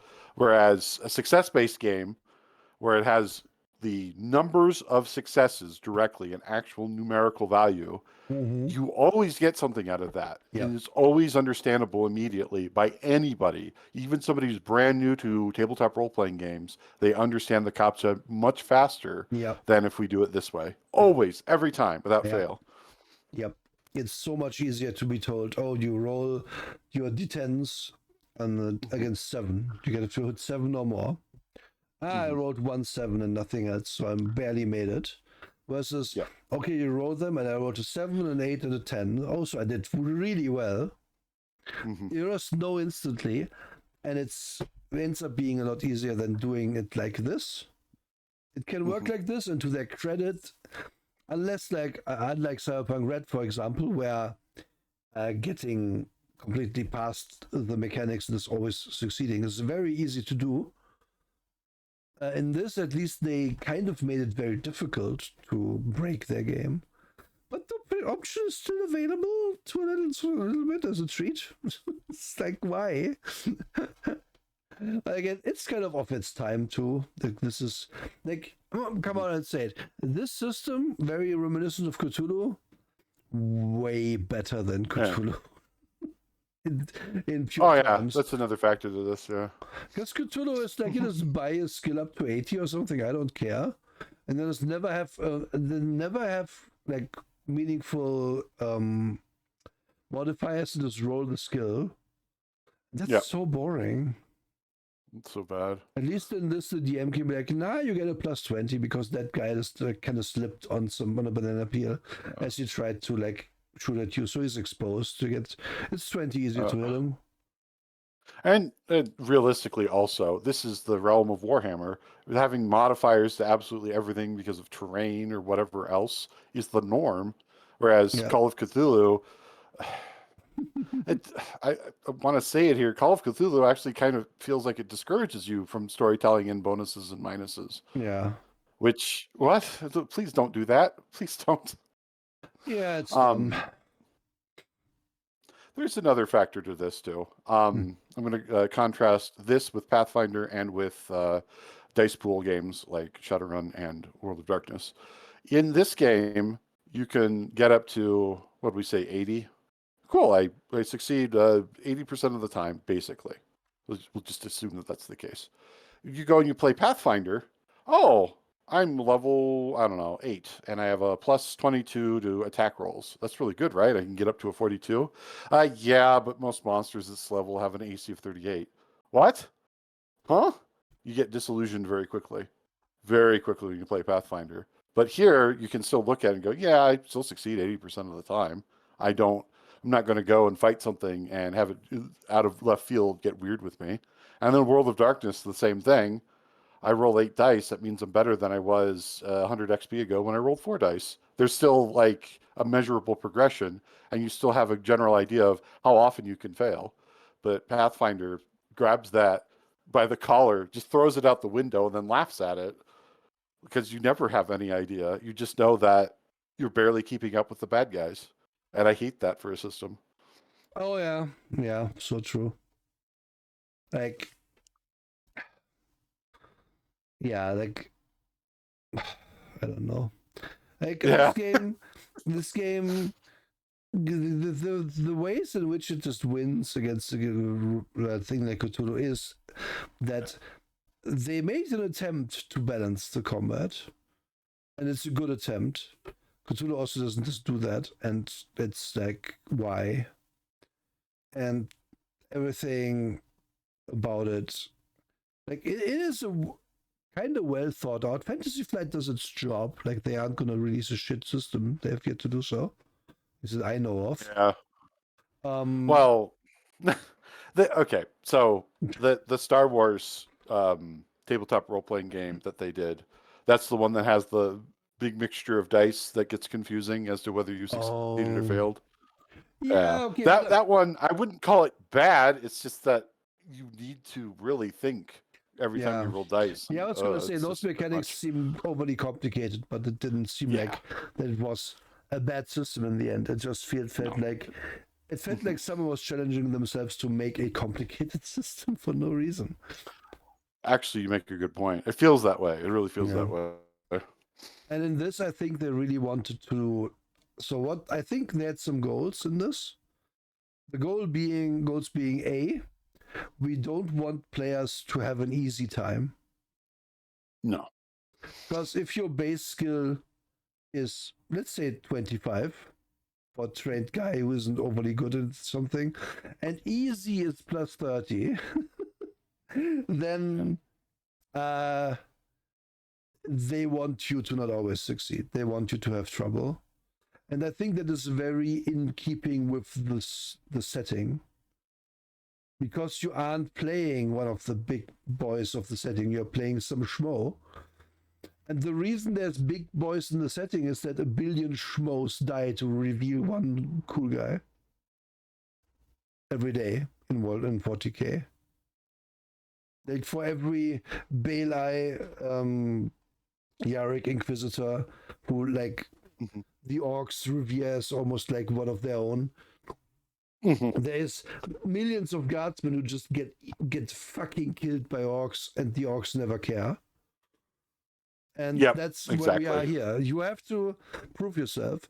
It's also quite deadly, and I think you have to play it straight in that regard, because the game isn't supposed. You aren't supposed to be left with like a whole campaign where nobody bit it, where there's no scars. Yeah. I would say you have to tone it down a little, because otherwise you're going to end up in a classic D&D situation where we're in a campaign where everyone is in their fifth character, and technically none of these characters even know what the quest is, because the quest was given to the first characters who all died. But who cares? We're playing, you know. And like, there's some really cool, like, I don't know if it's factual or if someone made it up, like the Guardsman Party copy pasta from Fortune Role Playing. That's really cool, where the DM apparently made them each roll like 100 characters and put them in different, like put a whole army unit together with like different dudes. Like this guy is a sniper because he excelled at like ballistics. This guy is in the artillery squad because he excelled at nothing, and so on and so forth. And then those people would get like meat grinded over the course of a whole like several weeks of play, until there were like 20 dudes left, and then those guys get recruited. That's realistic to this game. But it's also like but then it would continue. They would continue dying. That's a cool like multi-part copy pasta if you haven't read it. If you can find that on your own. I could be wrong about this, but I think that's partially what inspired Dungeon Crawl Classics to have that as a core mechanic of their game, where you roll characters who are all level 0 until one of them gets to level 1, and then that's the character you play. Yeah. It's very, very OSR brained, that what you just described, and it has its place. Like, not everybody wants to do that, but it definitely has its place. It has, like, if you're leading with that and Arndt is coming at me from the like, make up 100 characters, and then I'd spend like an hour on each, and they all die. No, please. But if it's just roll up some dudes. And probably don't do this whole character creation thing. Just roll them up with their stats, and they all get like gun proficiency or whatever. And then worry about the rest later. You can do that pretty easily, and then you just go to town. And then whoever is the strongest of that or the most lucky survives, and then that's the character you go and commission art for. Like, it's pretty obvious what's supposed to happen with that kind of setup, and that can be so much fun. Yeah. Which is also why we get to like survivability, where fate points exist for player characters, because those represent a reroll or a 10 on initiative or an extra degree of success on a test, or recovering 1d5 hit points, or recover from being stunned. You can just do that by spending one of these. You can also burn fate to survive if you would have died. And you could gain fate points. I think you gain them from the GM. Replenish those burnt away. Yeah. Your GM again fair. It's in the GM section, yeah. Yeah. Uh-huh. Yep. You're supposed to rarely give them out. And again, using fate is not burn fate. You get them back, but burning them, they're gone.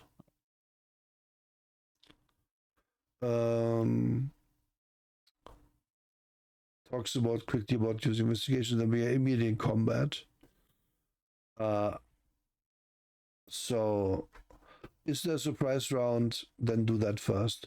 Roll initiative. Rolls 1d10 adds agility, and so that's the order. So it's D&D style initiative, essentially. Then you just take turns.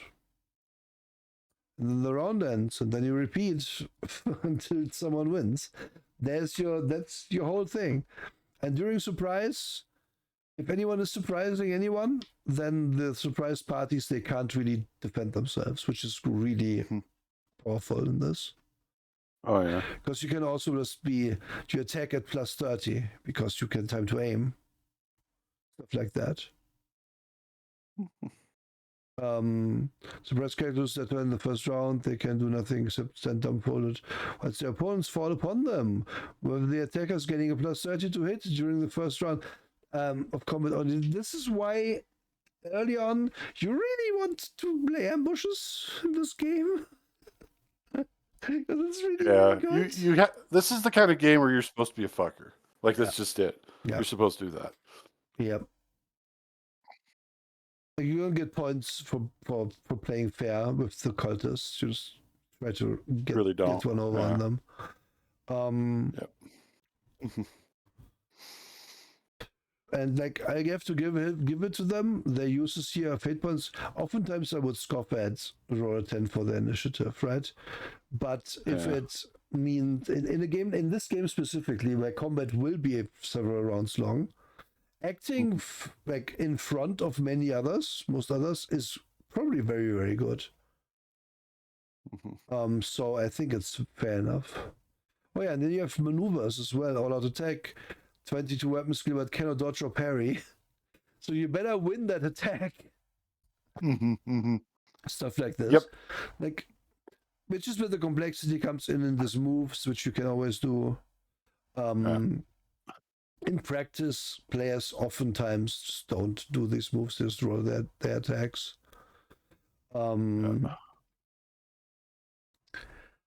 It's fine. It's also like it works fine. A half and full, like you can do 2 half things or 1 full thing basically in the round. It's very D&D brained, this combat. It is. There's the all-out attack and blah blah blah. That it almost feels like this is in here if you want to think when you fight, but most people, like you said, will not do that. Yeah. I'm trying to find the dodge action because that's always very important to know how you do that, right? So the dodge. This is one of the big layout fates in this book. It's like delay. Then it says this dodge, and then there's a big picture of a guy with a book, and then it explains dodge on the next page. Okay. Attempt. Once the hit is rolled, but before damage is rolled, you can try to dodge if you were aware of the attack. It's simply a dodge test. If the dodge test succeeds, you get out of the way in the last minute, and the attack is considered to have missed. So there's active defense, and you roll it, making this combat quite slow. Very slow. Very slow. This is actually now a Dark Eye style combat, except the hit points are way lower. And the dodge strength is way lower, because Dark Eye's problem wasn't that there was dodge, it was that the dodge was 15 out of 20. And like you can always attempt a defense, like you can dodge or parry or whatever. These don't cost anything. I don't think you may dodge medium range attacks. Yeah. Some attacks are difficult to dodge when dodging area weapons. When dodging full, yeah. Okay, you can always dodge, but it's not always going to be easy. It's usually not, actually. But since it's just rolling a D100 against your skill, it's usually doesn't take that long to figure out.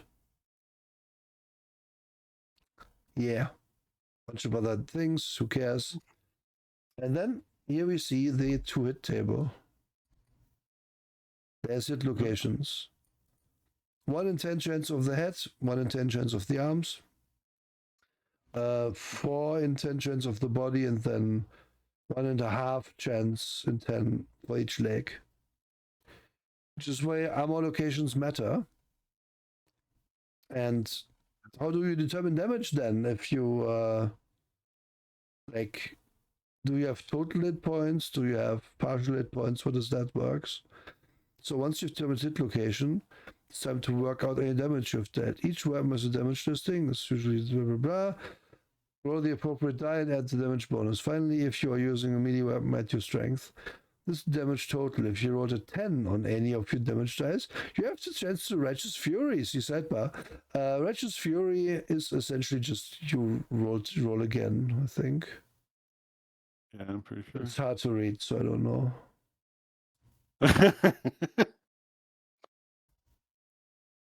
Should the result roll 10 BBB weapon skill blah blah spirit of the Empress within you can roll an additional d10 and add the result. Yes, and if you roll double 10s, if you roll a third 10, I think you kill whoever.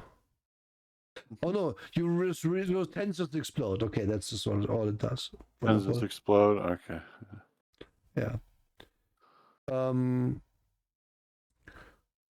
So what we haven't also apply damage from the damage total. Your opponent subtracts his toughness bonus and the armor bonus. Oh, the toughness as well, right? That's what made toughness so good. Yeah. So many weapons, if you have good Chunk armor, wins. Many weapons, if you have good armor hits, do very little damage actually, which is cool. Yep.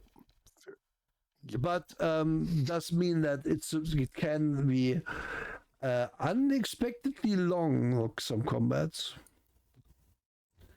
Because like if you're with everybody having 40% miss chance plus that. Yeah, it's more like a 40% hit chance. So damage related to any random damage recorded on this character sheet as damage. Should this injury equal or exceed this wounds? He notes any excess as critical damage, and the GM consults on the appropriate table based on the weapon used, the amount of critical damage accumulated. See critical damage. So I can officially say there's hit points, but there's no location-based hit points. So good on you, game. Good job. Because fuck location-based hit points. Any game that attempts that that's too complicated. It never works well. It always is annoying. But all attacks gonna work the same. There's a scatter table. Somehow scattering, like okay, so it scatters backwards to you less often than it scatters forward, which is fine. I'm gonna actually like this. Yeah, I kind of like that too, actually. Only one location hit points unlikely. Yeah, that's said untrue. That's fair enough. Yeah, like on people, like it's just stupid complicated. If you're like, also it feels weird to be like some sort of battle mech. That's like, oh no, it's fine. I can take another gut shot. Just shouldn't shoot me in the leg again. Like what? What? Human bodies don't work that way. If I have arterial spurting from my leg, then that means I'm down. It doesn't matter. Is this Die Hard all of a sudden? No. Oh God! Never go up in a tall building again. And then of course they have circumstance minuses, which are often very, very bad. Darkness minus 30. Difficult terrain up to minus 30. Like imagine fighting in a forest at night. Okay, it's hard, but you're getting like so many minuses that oftentimes you can't even hit anything unless you get past them, right? And here's like actually a really long list of what you would. There's another one. Range is a thing, and extreme range also gives a penalty unless you have like a scope. Welcome back, mod. Welcome back, then if you don't have the appropriate skills, attacking with a weapon either hand is a minus 20. Like game is very hard. Like this is where new players do spend some time usually. Because they quickly figure out that if we don't stack some bonuses somehow, or at least get rid of Wow. its minuses. We're never going to hit anyone. Mm-hmm. Yep. So That's why you swarm one guy, you shoot yeah. at short range, etc. Yeah, one of my players would have a lot of stun grenades and stun people, and then it's a +20 to hit them. Like, this is also why you want to recover from stun so fast. Then there's like how big is the target is also plus minus. What if that child is just mentioned? In case we want to shoot one, like Kuno, for example. Kuno doesn't give a fuck about the warp. Yes, and Kuno is the greatest psyker. yes, and then you would have cover. And what I like about the cover rules, they're kind of simple, but they're cool. It's that, so you're taking cover behind like light wood or light metal stuff. Its AP is 4. If a shot hits it, that is 4 less damage. The shot does not penetrate, nothing happens. If a shot penetrates with 5 or more damage, it is reduced to 1 or 2 or whatever from 5, 6, 7. 6, 7. And then the armor loses a point of AP. Mm-hmm. So you can probably be behind plus steel for a very long time at rock read. But you should probably not stay behind your wooden cover for very long because it's going to get destroyed. I like that. Mm-hmm. Yep, this is one of the few times where I've seen a destructible cover rule that actually works and makes sense, because most destructible cover rules come at it from the perspective of it always has that toughness, it always has that hardness. You just have to penetrate that toughness or hardness to damage its HP. But if the AP is also basically its HP, that's really good. Yeah. And obviously, like, if you have a 32 like AP, most weapons just can't ever do it.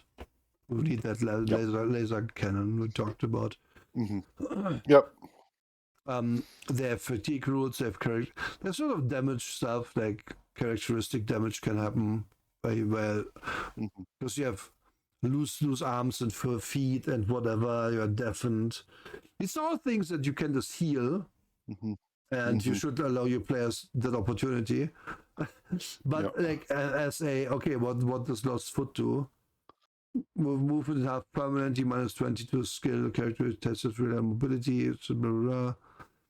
Perhaps one of your fellow acolytes will carry you. Yeah. And then you get your like leg replaced later. Which is fair enough. And here's energy critical effects head.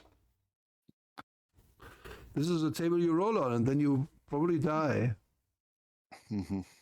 Let's see when you don't die. Attack hooks the target's face. Oh, God. Yeah, 6, you don't die. The attack cooks the target's face, melting his features and damaging his eyes. Target is blinded for the next 1d10 hours and permanently reduces fellowship characteristics by 1d10. The target also takes 1d5 levels of fatigue.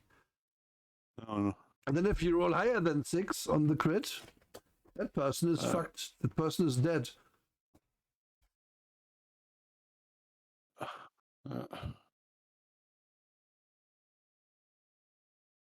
I will say this is way nicer than Rollmaster. It is. Objectively. Oh yeah, Alex says also true. Like a lot of the time when you have a combat that is like this, where there's ways to like get advantage out of ganging up, which is realistic, right? It's realistic to gang up and win a fight that you otherwise maybe wouldn't win. But it never feels very heroic. But I think in the spirit of Warhammer, why wouldn't you gang up? Like, you aren't supposed to be. Yeah. Heroic 1v1 fights against the big enemy, that's for Space Marines to do. The guards and normal humans, they're gonna gang up on those fuckers and like murder one of them at a time. Yep. I mean, also this provides even more of a reason for your more interact with other people characters. Suddenly giving peasants pitchforks and going, come on, we need to go get them. We need to go get the chaos spawn before they overwhelm everything. And then you get the 2-to-1 benefit. Even if some of them die, well, most of you will live. Yeah. Like, but yeah, if you get crit in this game again, Yeah. I guess just a lot of results that will just mean you lose the appendage, and if the appendage just happens to be your head, then that's bad. If it's your torso, you're probably also dead. Like, target is completely encased in fire, melting his skin and popping his eyes like superheated eggs. He falls to the ground, a blackened corpse. It goes to the eyes, even though we're hitting a body. So you know it's bad. And this is obviously energy weapon crits. Like there's more tables now for impact crits, and then more tables again for explosive, and then even more tables for rending.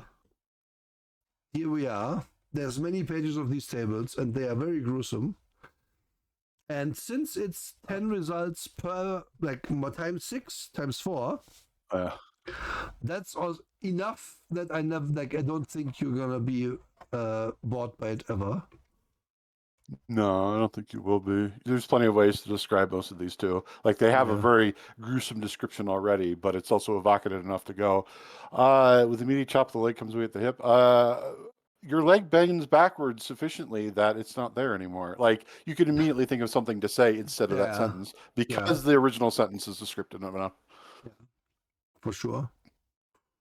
And then there's some more rules for fire and falling and vacuum, and then there's some healing. Haha. Here's the replacement rules, and there's movement, blah blah. This game is very like. The more and longer I read these books, right, the more I think these tables, cool as they are, to like, so a person who has an energy bonus of 3 can walk 40 kilometers a day. If they had 10, they could walk 140 a day. Okay. Is this ever going to come up? Probably not. Like, probably not. If your character has an agility bonus of 0, they're probably not going to be played. This very rarely will come up, and these tables always feel always a bit superfluous. Like, who cares? But it's one of those games that just have rules for everything. So here you go. Mm-hmm. Obviously, it's more minuses for climbing in bad places or doing stuff in darkness and so on. Mm-hmm. Didn't talk about high and low gravity. They do bad. What they do for you. And jumping and moving and lifting and flying and everything. And then to their credit, they have a very long and very good game master section. Yeah, it's really good actually. They talk about the themes. Like it's always 1 minute to midnight. Like things are going bad. They're not supposed to be in like a nice situation for very long. Many are called most are found wanting. Like it's meant to be a body count game. Into know things, so on. And then talks about like the themes for the players. And like what NPCs might want from people. Like helpful NPCs are kind of rare. NPCs that want to exploit the PCs are not those so rare. And so on and so forth. Like it's honestly, this is good. Like in terms of what they want, like they get across the theme they intend very well with this section overall. They did a good job with that. Couldn't point you to one particular like, oh, look at these ladies. Wonder what page I was on a lot. No, the book. Again, I couldn't point you to one particular like example, but they take a lot of pages to talk about this and talk about how much XP should you reward per session or per thing that happened. Mm-hmm. More like in this case, it's more like a per thing basis. Like if the encounter was easy, it's gonna get less XP. So on, it's not a like role playing award. Like it is per session, but you're supposed to like if you fought more, you get more XP kind of thing. Which, not a fan in general, but hey, this game it's very fighty, so it makes sense that they would reward it, I guess. And then it talks about how to use the skills. And we are talking about insanity and corruption mechanics now, because of course this game has those. And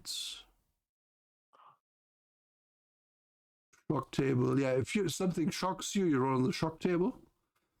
Mm-hmm. And if you fail, oh yeah, right. If you roll against your one of your stats, I forget the name. And then if you fail, like you look at your D100 roll and then look how much you failed, and then that thing happens.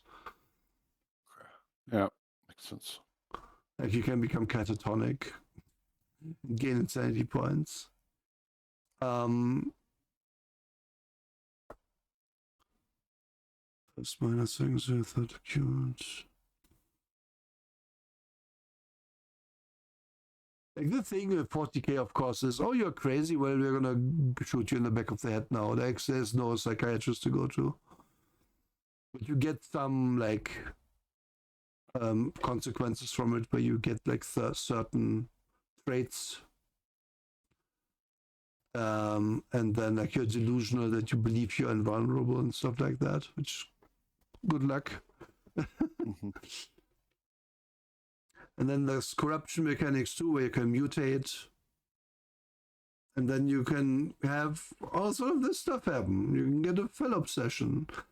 This is the same as the obsession disorder. However, in the case of characters obsessed with a sinister or malign focus, just collecting finger bone trophies, ritual sacrification, carrying out meaningless vivisections, and so on. So that's not really malignancies. That might not be physical yet. Is it? Some of them are physical, like poor health. Yeah, true. The malign sight. Yeah. It's just supposed to be like. Now it's mutation. Here we go. There we go. Yeah. Yes, the four humors. Yep. And then, wait, actually, all mutation. Oh, it comes later. Mutation explained later. Okay. And then you saw gods, and you can strike bargains with them, and you shouldn't. It's a really bad idea. But here's rules, because you know the players will totally do it.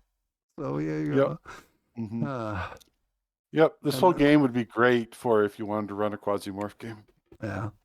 And then, next part, we talk about the setting and where it kind of takes place in the game, you know.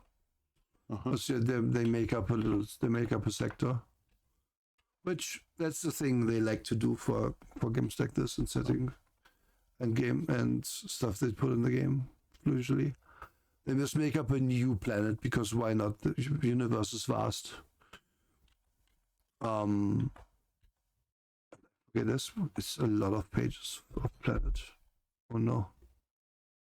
Hello? Book? Hello. Oh. It's just... It is a thick, chunky book. It really is. And then they explain what the Inquisition is. It's like... What a show. Yeah. Honestly, I want to go back up. Look at the... Like, because you get exactly what you would expect. We don't have to go over that in so much detail. Yeah, we really don't. I would rather discuss the kind of game this is, and what to like how you would run it, how you maybe wouldn't run it, and if this is even a thing you want to run. Like, because if you see here, like, where did it start? Game Master section, then we have Level in Imperium, we have Mission of the Inquisition, then the sector lore, which is like 40 pages. Then they talk about aliens and what they are, aliens, heretics, and antagonists. Yes. And then it's, I think, is this... This is Sample Adventure. Yeah, Adventure, right. Yeah. We have an index, a table index, and a character sheet. Wonderful. Yeah. Let's go to the character sheet and look at that while we talk. Mm-hmm. 2-page one here. Yep. Mm, Excuse me. gosh, I've been yapping a lot. Do you have anything to say, Drake? Sorry. I have plenty to say. This is an example of a 7-stat system. I find that systems that do more than 6 stats jive better with me Mm, because separating wisdom into perception and willpower, changing charisma into something else, et cetera, yeah. is better for a game. Yeah. The standard 6 stat of D&D, and honestly, going lower than that is a little limiting for my ability to Yeah. conceptualize a character. Whereas this, like, you can conceptualize a character very easily. Mm, Um, I have done this before. I will do it again. Sometimes I'll look at these as toolboxes. Like, all right, you're not a Warhammer 40K fan. What can I do with this? You can do a lot with this. You can just do whatever the fuck you want absolutely. with this. If you want to take the Psyker powers and make them Force powers, and then just make it your little Star Wars Heartbreaker, except you like it's dealing with the darkness, and the dark side of the Force that you're fighting against. Blah blah blah. Do it. Just do it. It's very very playable. All of this, top to bottom, honestly. Um, and the parts where you just like, I don't know what I want, they have something in there to tell you what you do want. And when I Yeah. say that, I mean, hey, I don't know what I want out of weapons. There you go. It's got plenty of examples of energy weapons, kinetic weapons, etc. Does that have a voluminous number of examples? No. That's why we write side books. Yeah. But it has enough, and it's rare that I say that it has enough. Very rare on the show. That's usually my main complaint is I don't have enough stuff. Yes. Um, To add to your stats thing real quick. yeah, Actually, weapon skill and ballistic skill are also stats, which I find really yeah, smart of the game. yeah. It is. Because the game is like everyone will want to do both of these because our game is about fighting. Yeah. Mhm. So making them skills based on agility would just mean everyone takes agility Yeah. Yeah. or strength, When the same real thing. We just where the reality shoehorn is, yeah, everyone into like taking like if you want to fight with hammer, must have strength. Okay. yeah, exactly. Yeah. Yeah, moving away from that is good. And then there's just the reality, like people always say, yes, but if you have good hand-eye coordination, that means you would be naturally good at shooting gun, right? Mm-hmm. I don't know. I've known a lot of, I don't know how to put this any other way, dumb rednecks who could barely walk, but damn, they can shoot a fly at 100 yards. Like, Mm-hmm. I don't agree with that summation. I just don't. So having the weapon be separate thing works just fine for me as a player. Yeah. It really does. Yeah. Um, and for a game like this, having like melee and range separate, that's fine too. Like Mm-hmm. I'm actually a fan because you're going to be mainly fighting in this game. Yeah. So having separate stat that you need to raise, and then it's an actual choice because you're choosing between do I want to dodge better or do I want to shoot better? It turns it into a choice versus any other game. You're looking at this and you're like, but dodging is the exact same stat as for shooting. Yep. So there is no choice. The choice is gone. Yep. Yep. Yep. Yep. And then it's a bad choice if you pick something other than that because it Mm-hmm. covers both things, et cetera, et cetera. You get the idea. It Yeah. separating it just actually does make it better. Yeah. Yeah. And actually, I agree. The sector they wrote is actually quite good. I enjoyed that setting. This is Yeah, also it's why good. I didn't want to really go into it in the show too much because Yeah, like your players are not meant to know about it to like deep degree at the start. yeah. So I would say that sector is cool. You could set your stuff in there, no problem. Easily, Yeah. easily. Yeah, just go Um, for it. can I be on the show for Rogue Trader, please? I don't know if we are doing Rogue Trader because it's kind of the same game, different. Uh, Like not really, but also it is. We might. And uh, hey, Mod, if you want to set us on it, sure, let's do it. Let's do it. uh, We could do Rogue Trader. I don't care, mind, but it's a case of I'm probably not doing it next week. no, no. Bum bum bum bum. So, Uh,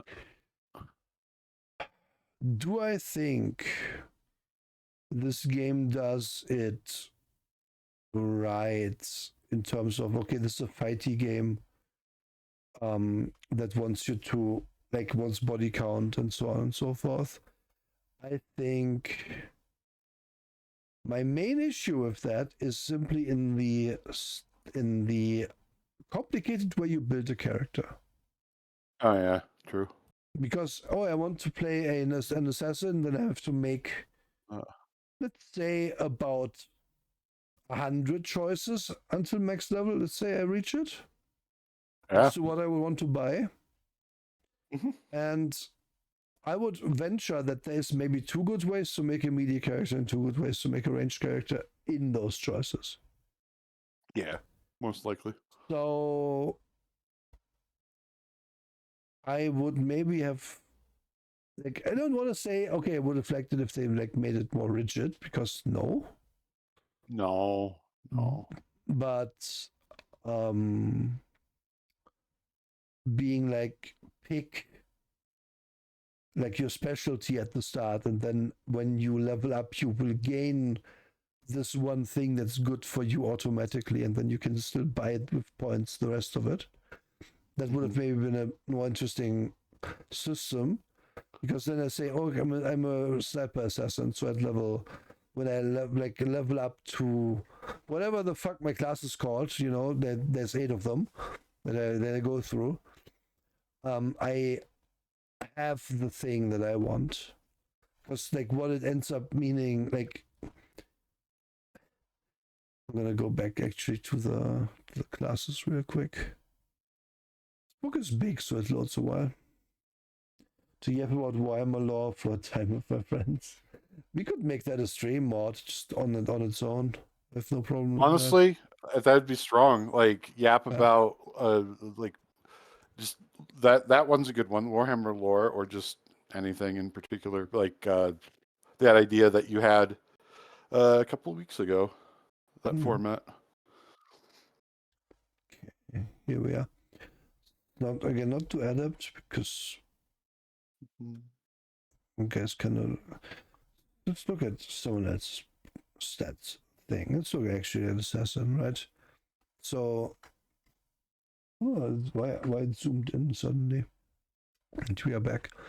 So this is like, by the time you're choosing between 2 classes, you have had 6,000 XP, meaning you bought about, let's say, 40 to 50 things on these tables. Of this 100 cost, and then some are 200. Let's say 30 to 40 things. Firstly, if I really want to, I can really make a shit character in this. Really can. Like easily. I can never raise the right stat. I can never do, like, I can never pick the combat stuff. I just pick like contortionist plus 20 and climb, and then, like, sure, I'm good at those things, but are they going to be as useful as me shooting a man better in this game about shooting men? No, probably not. And then, like, would people do that? No. However, why are these then cost the same? Like, there's a lot of stuff to talk about within these classes, which I think is ultimately not done amazingly. Because, like, let's be real. If I'm starting as assassin, right, 400 XP at the start, I have to take at least 1 pistol training or weapon training. It's 100 XP gone. I probably want more than 1 weapon training, honestly, because obviously I might have a pistol and a rifle. That's 200 XP gone. Then I want silent move, because obviously I want silent move. And then, I don't know, heightened senses sounds really good. And then thrown weapon training is good. Primitive, not so good, but I don't know what grenades were under. Point being, there isn't actually that much choice. Because now we go to the next tier at 500 XP.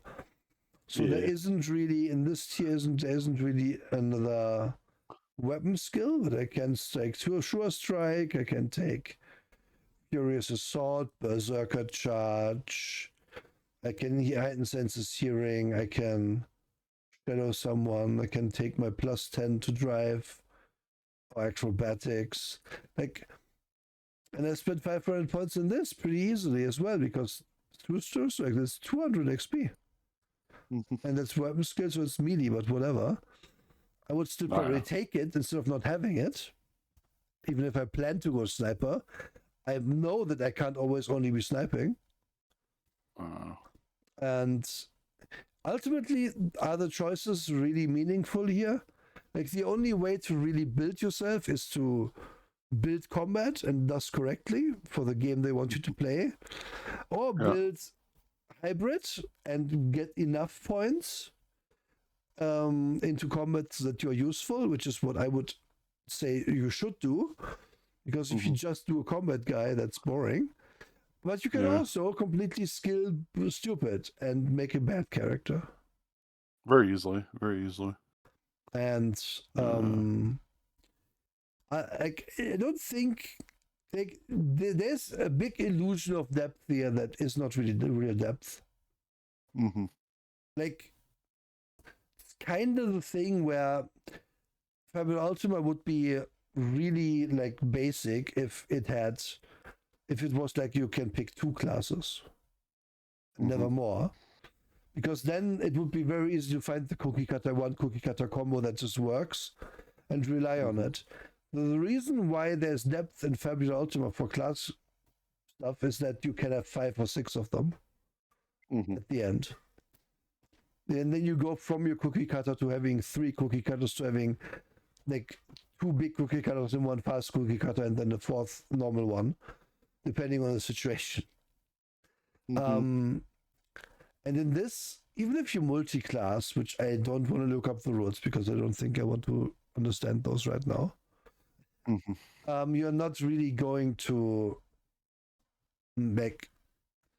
be able to make your character super different.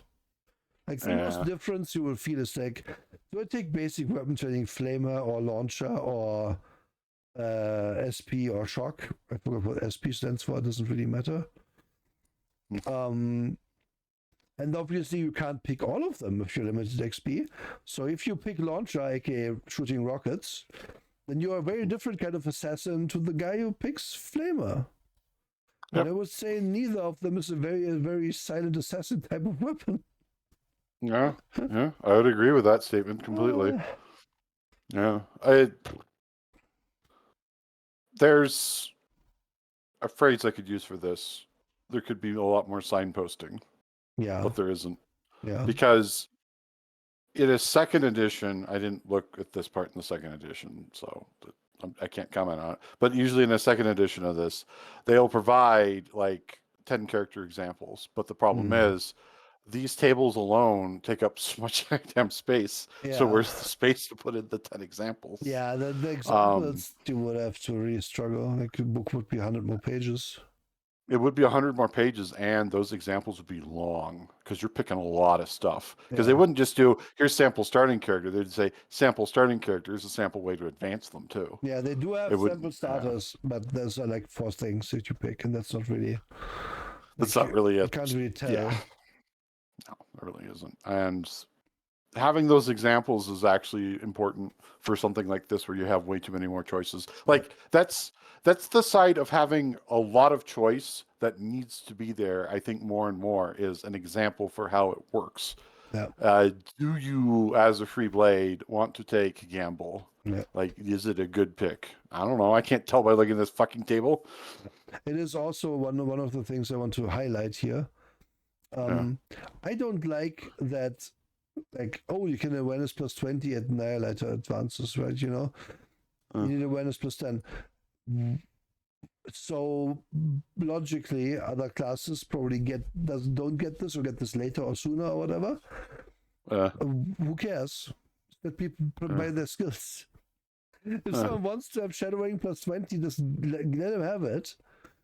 Like, it's not that important. It's not. You don't have to reglement it to that extent. I really don't. Like, these lists could be half as long, all of them, if it was not the skills were just put to the side. And you just tell the assassin you start with certain skills. Thus, it's easier to raise those skills because you have to buy them, right? That's it. That's all you need. But the fact that I can get climb at the start, but a drive ground vehicle at the start, but then military vehicle, a walker comes here, and the military vehicle comes even later. Like, I need pilot civilian craft to pilot military craft. Why? And I gotta be real. If you're playing even in the far future and you have the military game where you play military people in your Inquisition, Yeah. Gatekeeping pilot military craft makes no sense to me. I assume that the guardsman gets it differently. They get drive I hope ground so. vehicle and then drive ground vehicle plus 10. And then even the guard. Okay, I am. It's pilot military craft. Yeah. So go up and you'll find it. Yeah. Pilot military craft. Where is it? Pilot train.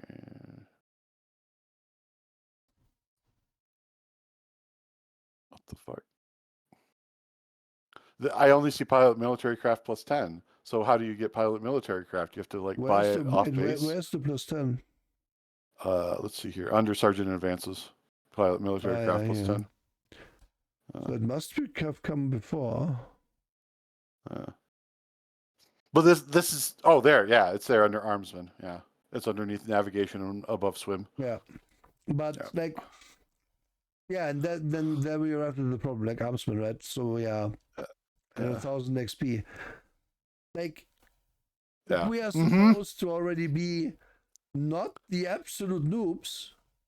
How come we can't even play a character that starts with being able to drive a military vehicle? Like, we probably won't get to do it very much in the game anyway. So who cares? Exactly. And that's what it is. That's what it comes down to for me as a player in games like this, is most of the time we're going to have to get off our military vehicle and go deep into the bowels of some hive worlder thing that we can't drive our car in. Cool. Just let me drive it before then. Yeah. It's not a big deal. It really isn't at all.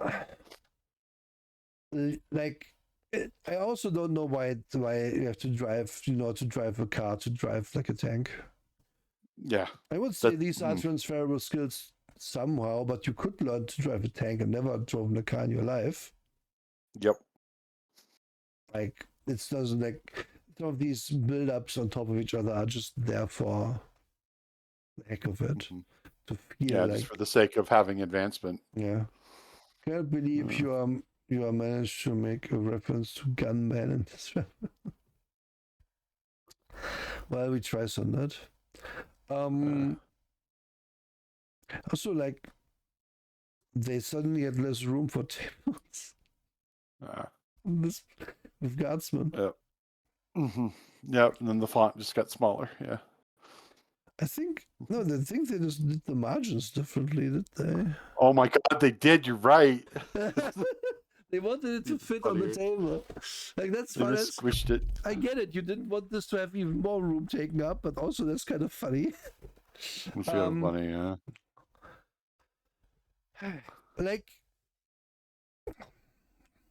it's more or less like the Owlcat system that they use for the Rogue Trader game.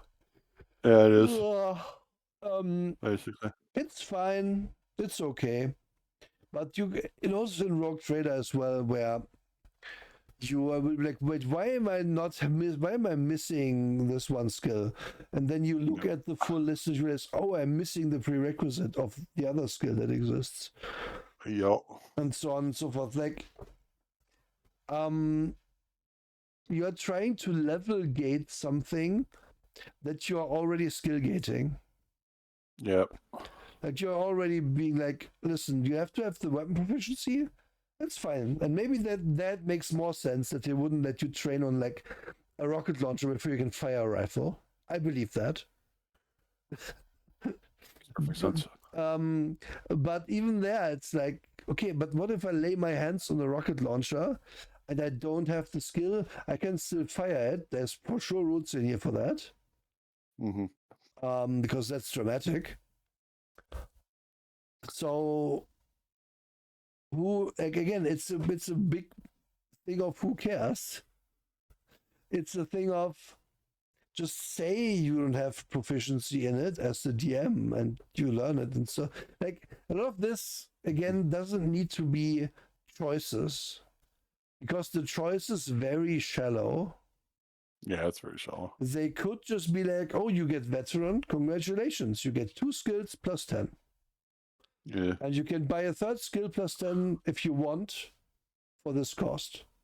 I don't care that I can get command now or something. Like, why would I need to be a veteran to have command? A sergeant who can command people.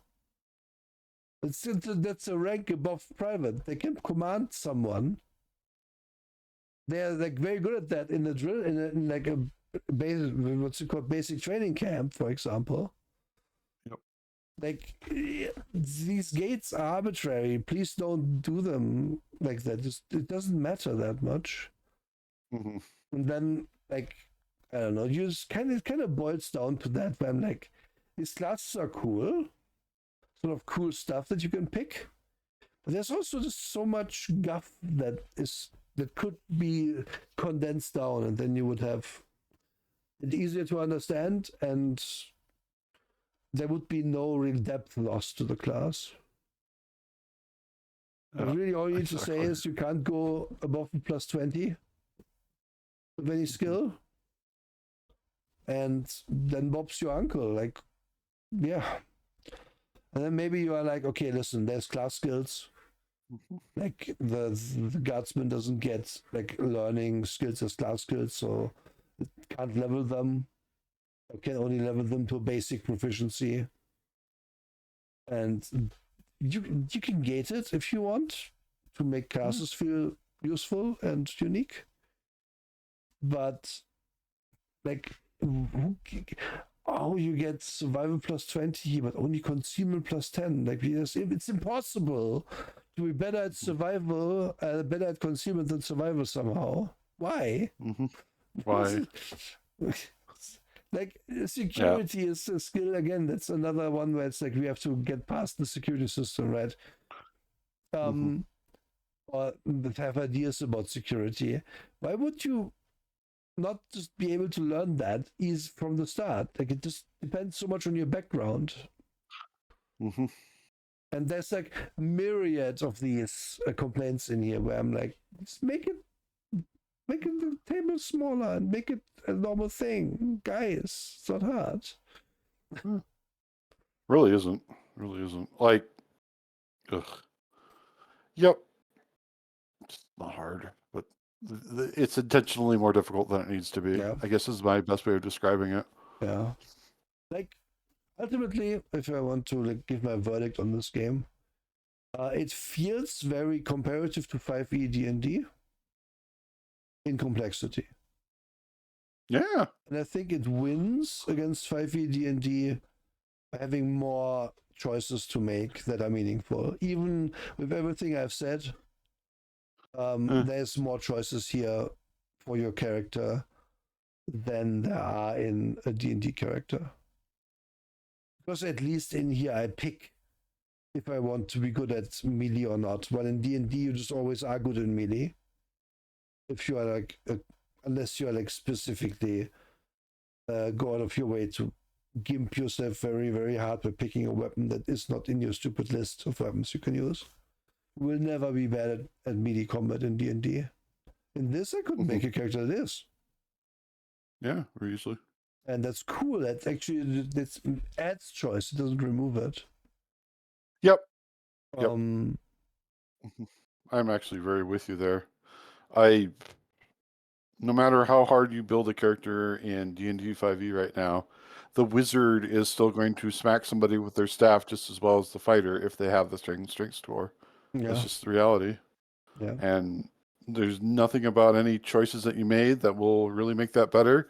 People keep saying, oh, but the fighting styles. Yeah, it's a tiny bonus at most. Like, yes, I'll grant the fighter will have like 3-4 more to hit. Who cares? It's still good. A level really good. a level 10 wizard is better at hitting someone than a level 1 fighter. Yeah. Because he read all those books, he lifted them over and over, I guess. Like, doesn't really make sense. Who cares? The wizard wouldn't be trained to that extent. But it's a simplified system. I understand that. My point is simply there's more here to build a character to what you want than in D&D. However, again, the choice space is a big fat illusion because a lot of this is, again, like, I know I want to have certain weapons, so I must pick this, and this. Isn't really a choice. Then there's one choice. The choice was to pick the weapon. And then you can basically use the highlighter in this and be like, well, what do I need to have? Let's see. Plasma pistol. Nothing, actually. Cool, okay. Bad example. But if I want crack shot, I need BS40, so I have to raise that at some point. When is a class in here that I don't need stuff from, so I can use the XP from that to level my ballistic skill? I don't know. Maybe Stormtrooper. Maybe I don't need Intimidate plus 20. Yeah, maybe you don't. And again, this is the best example this year. Like, oh, you need Intimidate plus 10 to take Intimidate plus 20. Yeah, of course. But also, who cares? Like, it's a nothing. This line is a big fat nothing. Just allow us to have skills in a different way. But yeah, there's more here again than D&D by a lot. Yeah. And then the combat is in D&D you have passive armor class. This makes the combat quick. Unless you cast spells, in which case there's always a resistance roll anyway. So it's not like there's really much of a difference ultimately in how long it takes, because spells really there isn't. No.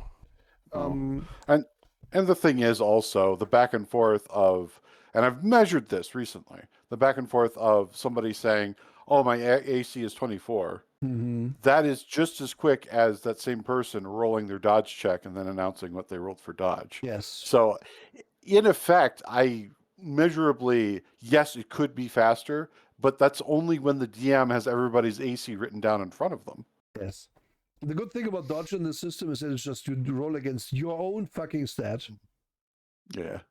There's not like maybe there's a modifier from some form, like heavy terrain or whatever, but you aren't asking the other player what's your attack to have to roll under blah, blah, blah, blah, blah.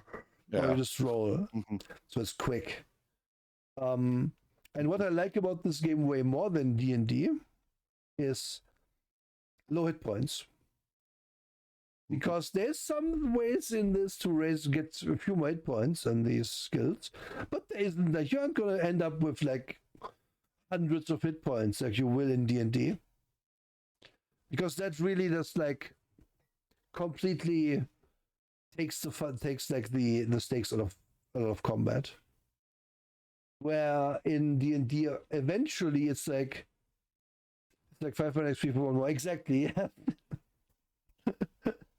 Like that, you're not even gonna pay that. You're mostly just gonna be like, "Can I have armor, please?" But in D&D, it's like certain classes in D&D are gonna be like, "Well, I have over 100 hit points, and while I have over 100 hit points, you can't power word kill me," and that's the new like standard, upon which I now care about my hit points, because that's how bad it becomes. And in this, also at any point, there's a 1 in 10 chance someone rolls a 10 on their damage die, and then they roll it again, potentially more than once. And if that happens, doesn't even matter what weapon they just hit you with, you're probably taking damage. Let's say your toughness is like 45, which is a -4 to damage, and you have a armor of 8. With power armor, it's the best armor. That's 12 armor. A laser pistol can't hit you unless they roll 10, upon which it will do 13 damage minimum. All of a sudden, it's a 1 in 10 chance still that you take damage from it, and there's a 1 in 100 chance that you die because they roll another 10. That is more interesting than D&D whack-a-mole hit points, because it's the same effect as Darkest Dungeon has, where, oh no, they did 5 damage to me. That's like a quarter of my health. Fuck. I must be careful. Can I heal somehow? Can I go into cover? Blah, blah, blah, blah, blah. It feels more immediate as a problem and solution. There's a story of an elf using a compact laser pistol to kill a bloodletter in one. Yeah, exactly. Yeah. Yeah, because you just happens to be lucky. Why not?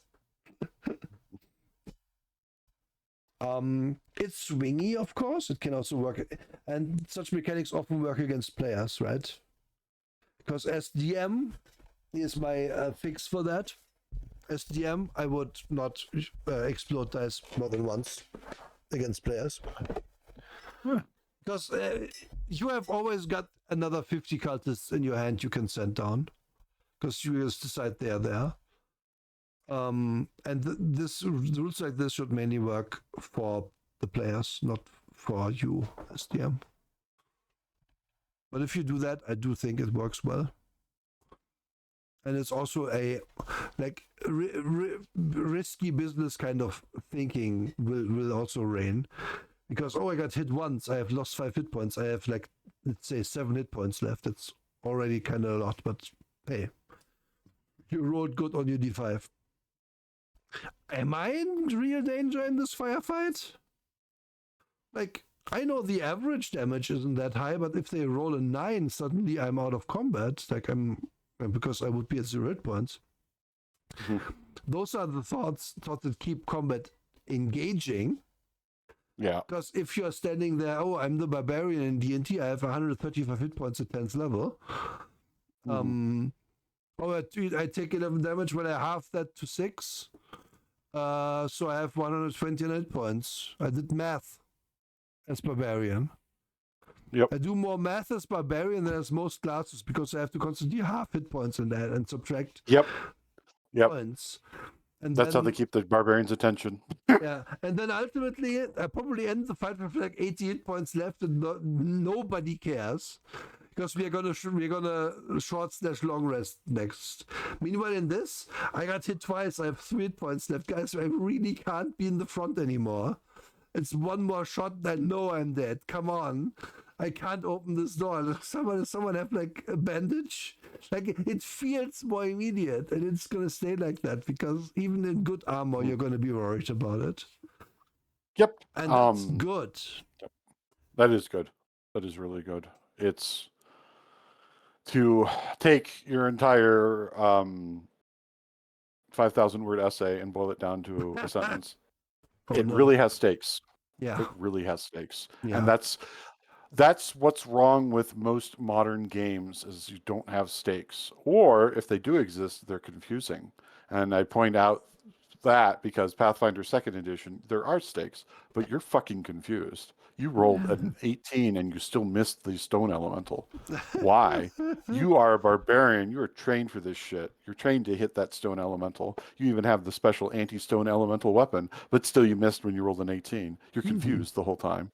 Whereas here, it's not about that. It's baked into the other end of it. Oh no, I got hit. What's going to happen to me now? It shouldn't be at the start of the roll where you're confused about rolling your dice and nothing happening. You should not have the confusion baked into your attack roll. Yeah. Here, it's very obvious why you missed or why you hit. Oh, well, I haven't really trained in that. Or I'm so well trained in that, but they're behind cover. There's reasons immediately.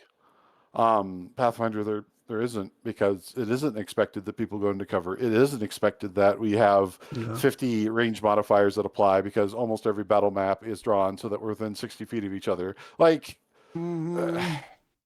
There's just so much. Whereas here, there is a more narrative aspect. Yes, there is. And the game isn't telling you that. The game is implying that through, hey, here's all this lore, here's this grimdark universe, here's this massive Wikipedia page that you could look at for all of this. It's implying that there's going to be role play, just like Vampire implies it, just like Shadowrun even implies it, because Shadowrun says you start out talking to a dude about getting a job. There's so much that's there that's just the stakes are there, and most other games, the stakes aren't there, and the old school way of doing stakes was, oh no, your character died. Go read the dictionary. Like, come on, Prime Directive. Come on. Fucking Prime Directive. Uh, Yeah, completely Yeah. agreed. Like, there's much room for improvement, and I would be curious to see the second edition of this game. Maybe they did improve upon it. yeah, probably did, honestly. But ultimately, it's a working game that you can play. Yeah. Again, you would probably need to find a bunch of Warhammer 40k nerds to do it with. Oh Because yeah. it is not easy as a first exposure. No. I can tell you that. not. Like the setting of Warhammer is not really some one people will, like, if they don't or aren't already in, will want to engage with, as if it's the Mhm. TTRPG first. Yep. Simply because it's so grimdark and bad. Yeah. Like, why would I want to be some schmo who spent all his life living in a little hovel 1,000 miles under the earth, like making screws that they put in tanks? And then they put me in the army. And then I shot like some orcs, and now I'm here, and I don't know what's going on. I don't even know how to read. Like, isn't really a power fantasy that's interesting. It only becomes interesting when you have people who can tongue in cheek this game, in my opinion, where there will be role playing to their own detriment and their own almost advantage as well in terms of fun, and just to make the over the top characters that this game wants you to make. Yes. Yes. Because, like, to go back to your commentary about, but I could make a bad character. This game wants you, pleads with you, begs of you to make the character who is going to be the crack shot, who is going to use, I don't know what skill it is, carouse to have a devastating one-liner afterwards. Like, that's what it wants you to do. And because there's so many reasons why, but one of the main reasons is because then I get to play that character next week. Yes. Let me see if there's ogre in this. Doesn't. We are going somewhere. Mutations, mention them. No ogre in player characters, -1. There's a lot that they could add to this that I would enjoy. Like, I'd like all of the different abhuman, I think that's what they're called, types. Like the low gravity worlder people, the weird people that have hands for feet. I don't remember all of them. I'm not a big Warhammer 40k nerd, but I do know that is part of the setting that I wish was focused on more. There's red guys, there's cat girls, there's ogre, and that's the big ones. Cat girls are not actually the big ones. They mentioned that they exist. Yep. Until only war, the book is. Yeah, they do believe they added ogrins later, which makes sense. Like ogre pig. There is, if you are interested in the setting and want to play a modern game, I think it's Wrath and Glory is the game, Warhammer Wrath and Glory, where it's a new simplified dice mechanics game. It's actually a pool-based game, so I must like it. I'm obligated. Where you build up some sort of points. I watched the Wrath play, and they got points somehow, and then they used them for extra dice. And that's cool. I did not really understand the mechanics of a single life play, though. Whatever the case Wrath and Glory is good. That's Cubicle 7, who also did the Warhammer Age of Sigmar tabletop role-playing game, which that dice system was also really good. Yeah, it was. It would be cool to backport that to something. Yeah. And I would say you can have the same shenanigans there, and maybe that's more interesting than doing all this extra work in this. However, if you want a D&D style Warhammer experience in the future, this game will give it to you. Yep. Second edition probably a bit more streamlined than the first. Well, I think that's a good final thought to end on here. Like, I think this game is a bit flawed, but it's It's flawed. ultimately a good game that has the big asterisk of you're going to have to get people to play this with you. And yeah, that's true for every TTRPG, but the pitch is harder for people who have preconceived notions about 40k or who just are clueless, and then you tell them about it, and it's like, that doesn't sound fun. Yeah. It's miserable, and then you can't really argue with them because the misery, you're supposed to like tongue-in-cheek it. Yeah. And you can't. Like, it's kind of Ratchet-like almost, where like knobby knobs will just nick everything that isn't nailed down. But he's still a guard, so you could play that character very easily in this game too. Who's gonna actually, yeah, sure, he's not supposed to steal, but who's gonna stop him? He's an inquisitorial agent now. Yeah. No one's gonna fuck with an inquisitorial agent. Like, you can take whatever the fuck. That's once your players realize and stuff. It's like those moments are cool. But yeah, I just love that mental image now. Nobby Knobs Inquisitor. Like, yeah. just oh, I think that you're having a bit of trouble here with the chaos. I've come here to purge your world of all the chaos. Please direct me. Yeah, so the first step is we need all of your money. Money is corrupt, so please put it in All this of bag. the money. We want to avoid the greed. That would be fun. That would be a good character, honestly. Gosh, Drake. I think we did this. Do you have anything to add before we do favorites and stuff? I don't really. It's just, once again, me with this setting. My problem always comes from play only humans, and I'm like, yeah. There's so many different types of humans, though. Like, that's usually my response, because even within humanity, there's a great diversity. Hell, that's my worst thing right there. You can only play humans. Yeah, it's true. You know what I just realized about this cover? What? This guy has big scope envy. Look at the scope. He does. This should be on this.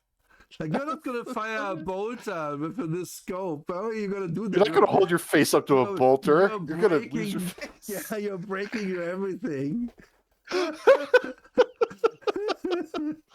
I love it when artists is like, oh, I'm gonna over design this. It doesn't make sense. Who cares? And just like, his sword also bothers me too, because like, yeah, just which direction is it pointing? Is it on your hip? Is it on the other hip? This is actually his penis, Drake. You don't know. This is his penis. He's a sword penis. That's one of the replacements we didn't talk about. I really enjoy him because he's like, yeah, I have my cybernetic eye, and I have one like in like 6 feet away from my eye at any point is my red dot scope on my giant gun. Oh gosh, I didn't like. If this wasn't a 2007 cover, I would say, is this a bit AI, guys? What's happening? It's a bit AI, yeah. But it can't be. No. Got it from the future somehow. No, from the future. 40,000 years in the future. Yeah. Well, there's other little things too. Like, her sword actually really bothers me. It's like it's like too stripped down. It's broken at the end, right? And then it's like broken. There's no cross guard, and you would want a cross guard with a sword that's like gonna give you tetanus if you accidentally scratch yourself on it. It being broken could be a sign of, oh, this is a relic, we cannot fix it. Use it. It's like it's a kind of a force sword sometimes. If it turns on, good luck. But yeah. Okay. So, Lily's favorite is only humans. I agree with that. It's very much in the setting that everyone hates each other. It's like we were on this. Okay, this actually has to be pointed out. What was the game called we did before, which was based on a war game? The like cyberpunky. The incomplete game. Yeah, I can't remember the name of it. The incomplete game. We had one before that was like big snazzy setting with like all these cyberpunky post-apocalyptic factions, and you could play all the factions, and it didn't make a lick of sense because they would never work together. Oh, I know which one you're talking about. Yeah, I can't remember the name of it. Yeah. Mhm. You know, it didn't stick in my mind.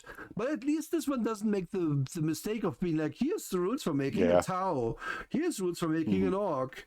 Now please Yeah, put your yeah, orc and your Tau and your human and your ogre in the same party. And then see who survives. Like yeah, they at least don't make that mistake. Like yeah. Thank goodness. not that Warhammer would, because yeah. Yeah. they're, they're, they're very big on their fantastic space racism. They're very Yeah. big on that. Yeah. But within human, there's just so much in the setting that I do know Oh about yeah. that I'm just It's like, true. but it would be cool to play one of these kinds of people. Yeah. And you could go harder into like the distinctions Oh yeah. in this too. Like Like I enjoy those differences, and uh, especially in science fiction. I uh, enjoy those differences. I want those differences. I want that because then, like, wait, uh, you're void-born and you're like one of those zero gravity people. Why are you an inquisitor? Like, what uh, did you? How did you screw up to get here? Like, it mm, creates a character story immediately. Then, yeah. That's actually I'm gonna build on this. Like apart from hmm uh, a lot of the complexity being a smokescreen in this, which would have been my least favorite, but now my least favorite actually is a lot of 40k is about building your own like little guy, little faction. yep, Your hmm army of Smurfs is supposed to be your army of Smurfs because you painted them a particular color, and so you yeah, can make up like that the chapter master is this guy and that guy, and then hmm there's cool places like Krieg in the setting where that's all like very morose motherfuckers who wear gas masks all the time because it's a death world and they're hmm gonna dig a trench and hit you with their shovel, yep. and that's gonna be a good afternoon for them. um, why can't I like give me like just the option to just play one of those guys? Like yeah, I can just say I'm from Creek, and I somehow yeah, ended up in this Calexian sector, yeah, but there isn't really much in here that is about, hey, make an actually unique planet, make something yeah, really cool, and then go to 11 with the theming, because yeah, we will not mechanically care that much that your guy wears a gas mask all the time and so on has a spade. But yeah, you should care a lot and make it part of your role play. Here's yeah. rules for that, and the game doesn't do that, and that's very much a Oh, waste opportunity.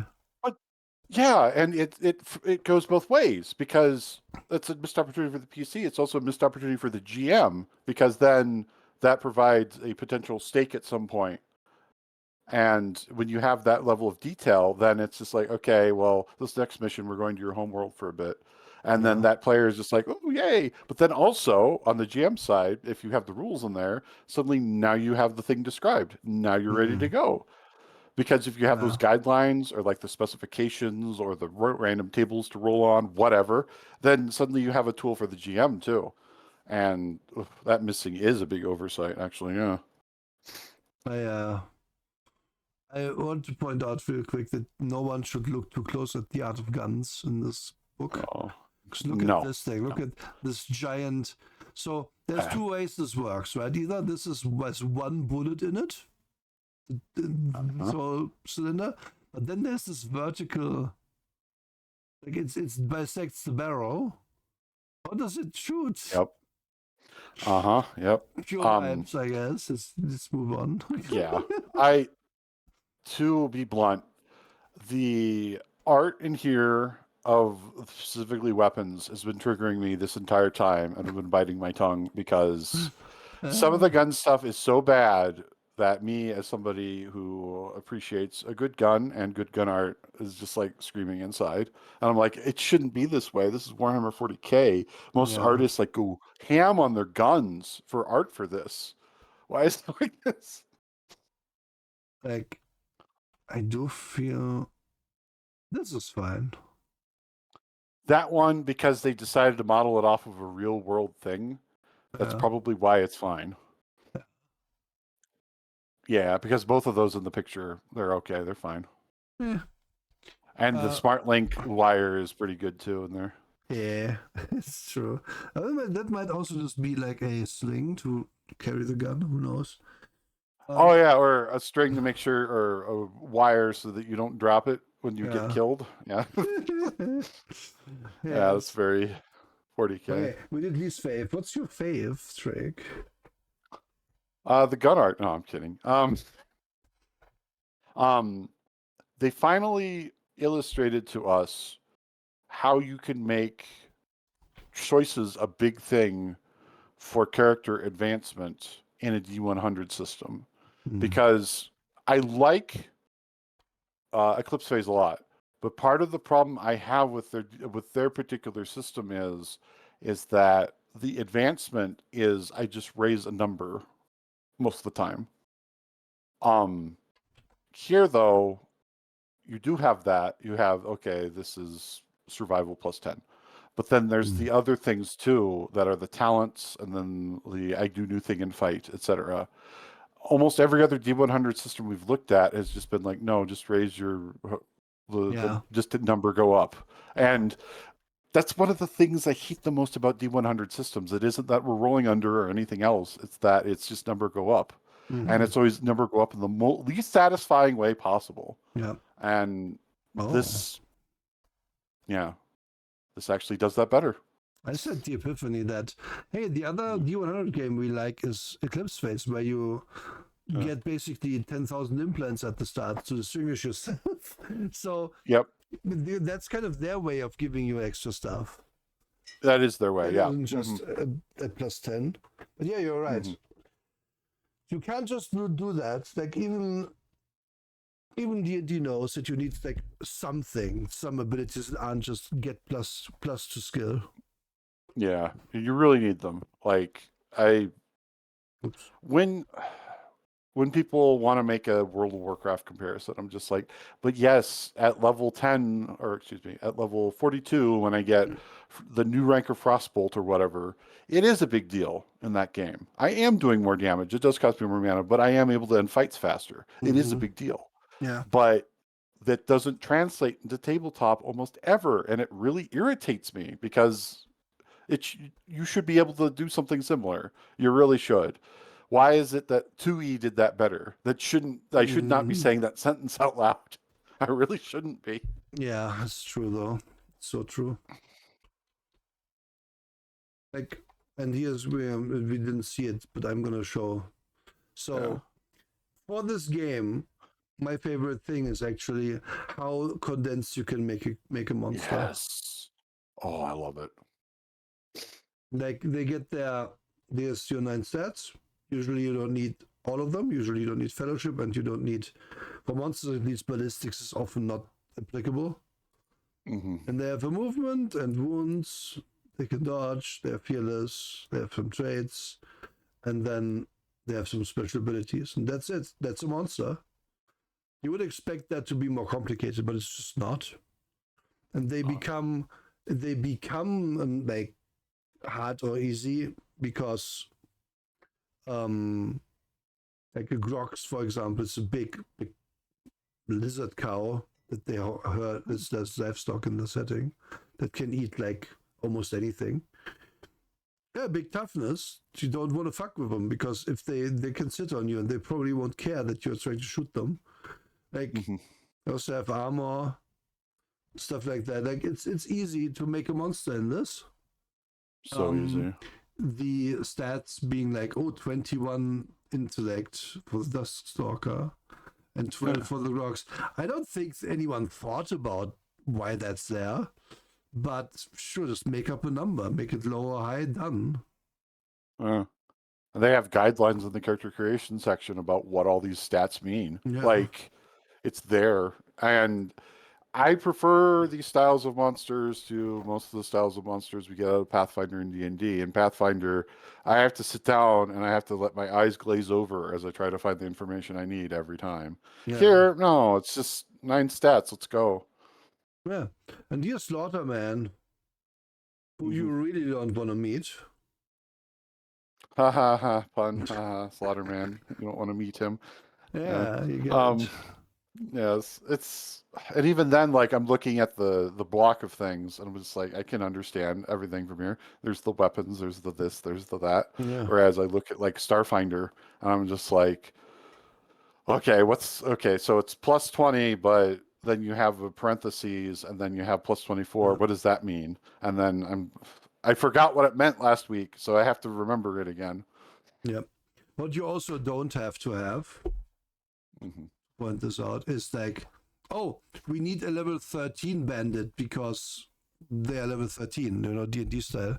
Because Ugh, the scum guy with weapon skill ballistics 28, yeah, he's not an individual threat to you even at low level. But if there's yeah, 20 of them, your high level character is still gonna be like, oh fuck. Because this yeah, isn't the kind of game yeah. where you just win a 20v1 without problem. Hmm. Hmm. And I So feel like games like that are the strongest games. yeah, What you just said. absolutely. Absolutely. Uh, Because uh, the worst thing about that holds back D&D, no thing, at least in its current iteration, is that 90% of the monsters are not usable for 90% of the time. uh, Like there's only ever a small band of stuff you can use that is level appropriate in quotation marks. Because yep. everything else is either going to kill your party or it's going to make your players be bored because it's not its challenge. Hmm. Oh, Yep. we're fighting goblins at level 15. What are you doing? Yeah, exactly. Yeah. And sure, they have all these guidelines, make it the goblins like a level 12 fighter or whatever. Mm, No, fuck you. Like, I shouldn't have to do that. I shouldn't have to sit here and think about the yeah, template or the character class or the whatever else. yeah, That just takes up way more time. If I look at the furnace worker and I think, okay, wait, maybe this guy's the foreman. Maybe he's a high yeah, level furnace worker. Add $10 stats. Okay, let's go. yeah, He's higher level now. yeah, done. Make it that easy. Yeah, like it's so fast and easy to like Uh, modify this. Yeah, we have gun servitors. So there uh, isn't the melee servitor here. I'm just gonna switch this, give him yeah, a big sword, and yeah, say he has a two-handed weapon that does D10 plus 5 damage. It's all you need. It's the only yeah. change. Like, who cares? That's just not hard. And that's what I want. I want this step of you being the GM to not be hard.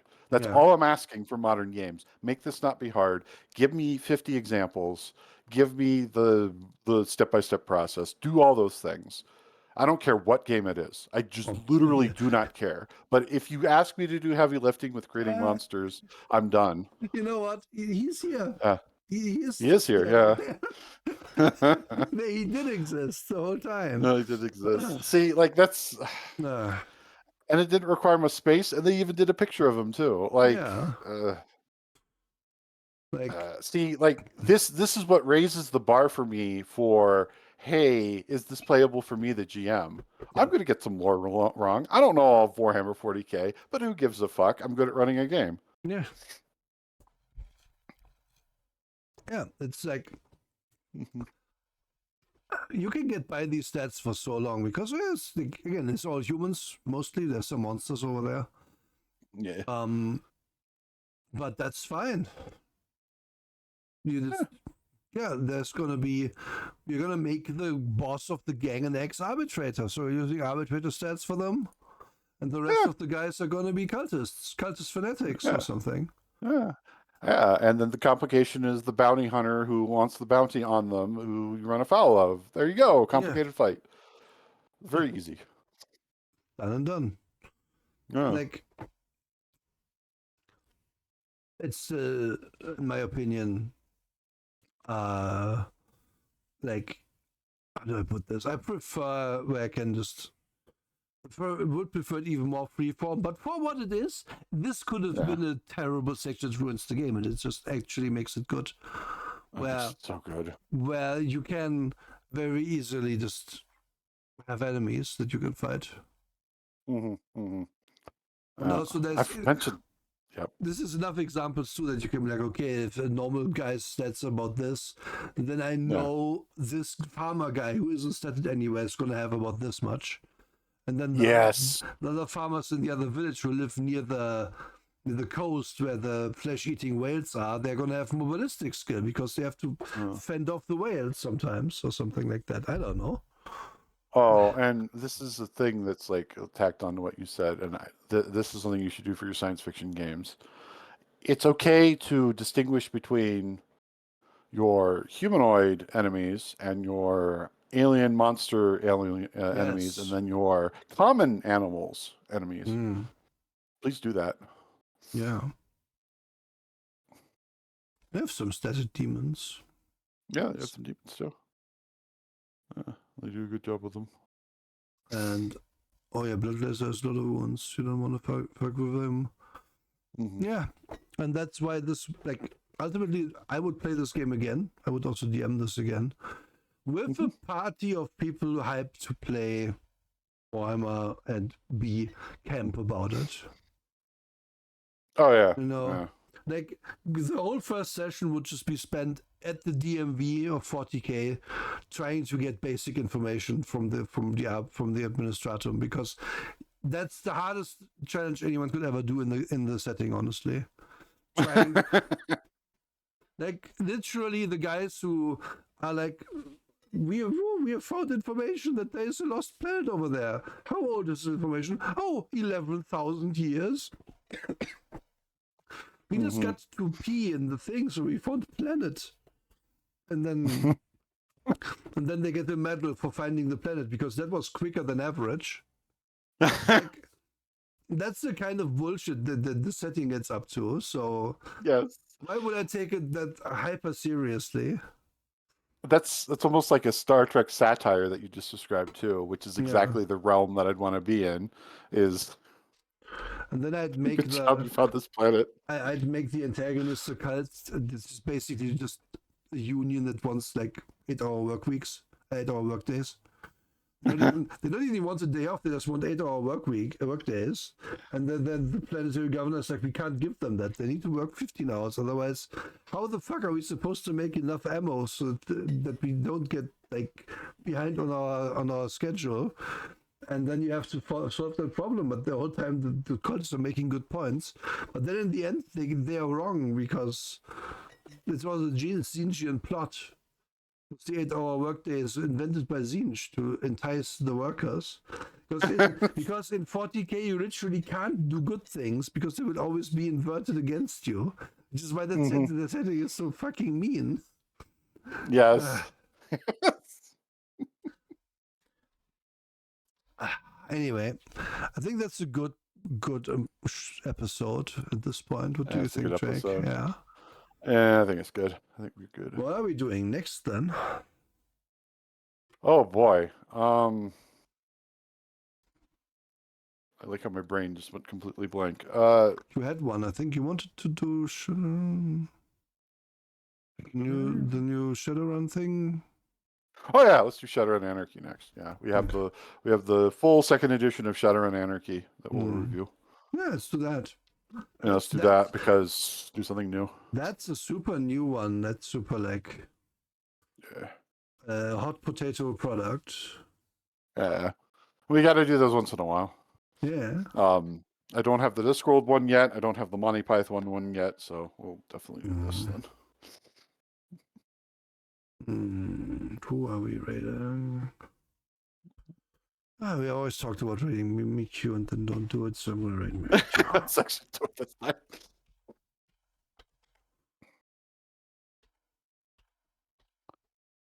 And Mihifu isn't there because Mihifu is the other one. We don't do it one enough. Okay. Folks, we're back on Monday with something. I honestly don't remember what we're doing. We'll figure it out. And we have schedules out on Monday too. Yep. Well, just release schedules because Yeah. Up in the air, but we'll get there. Yeah, we'll see. We'll see. Something's gonna happen. Yep. You know it. My anniversary comes up in April, which is now at the time where I can start talking about it. Look forward to a new thing on April 4th, which is the day before Easter Sunday. Yep. Pick that because we should have time of work, maybe, hopefully, during that time. Yes. Because I don't care when my anniversary is. I'm just doing the shit on my on Easter every year. No, Hey, it's worked out, you know. it's easier for me to remember, and I started that when I started as well. I was on Easter because I had time off, Yeah. so it makes Yep. sense. Anyway, see you all soon, folks. Thank you for being here. I shall now become. It's the last thing I do on this today. I become my normal colors. Yay! And Yay. again, Bruce, amazing work on that reactive. That's so damn Yes. cute. Thank you, Bruce. Yeah. And I want to hang like a Christmas, one of those Christmas balls off of your horns now. Yes, it's actually very good for that. It's very good for that. Okay. Bye bye, everyone. The raid's going. See you soon. Bye bye. Everybody.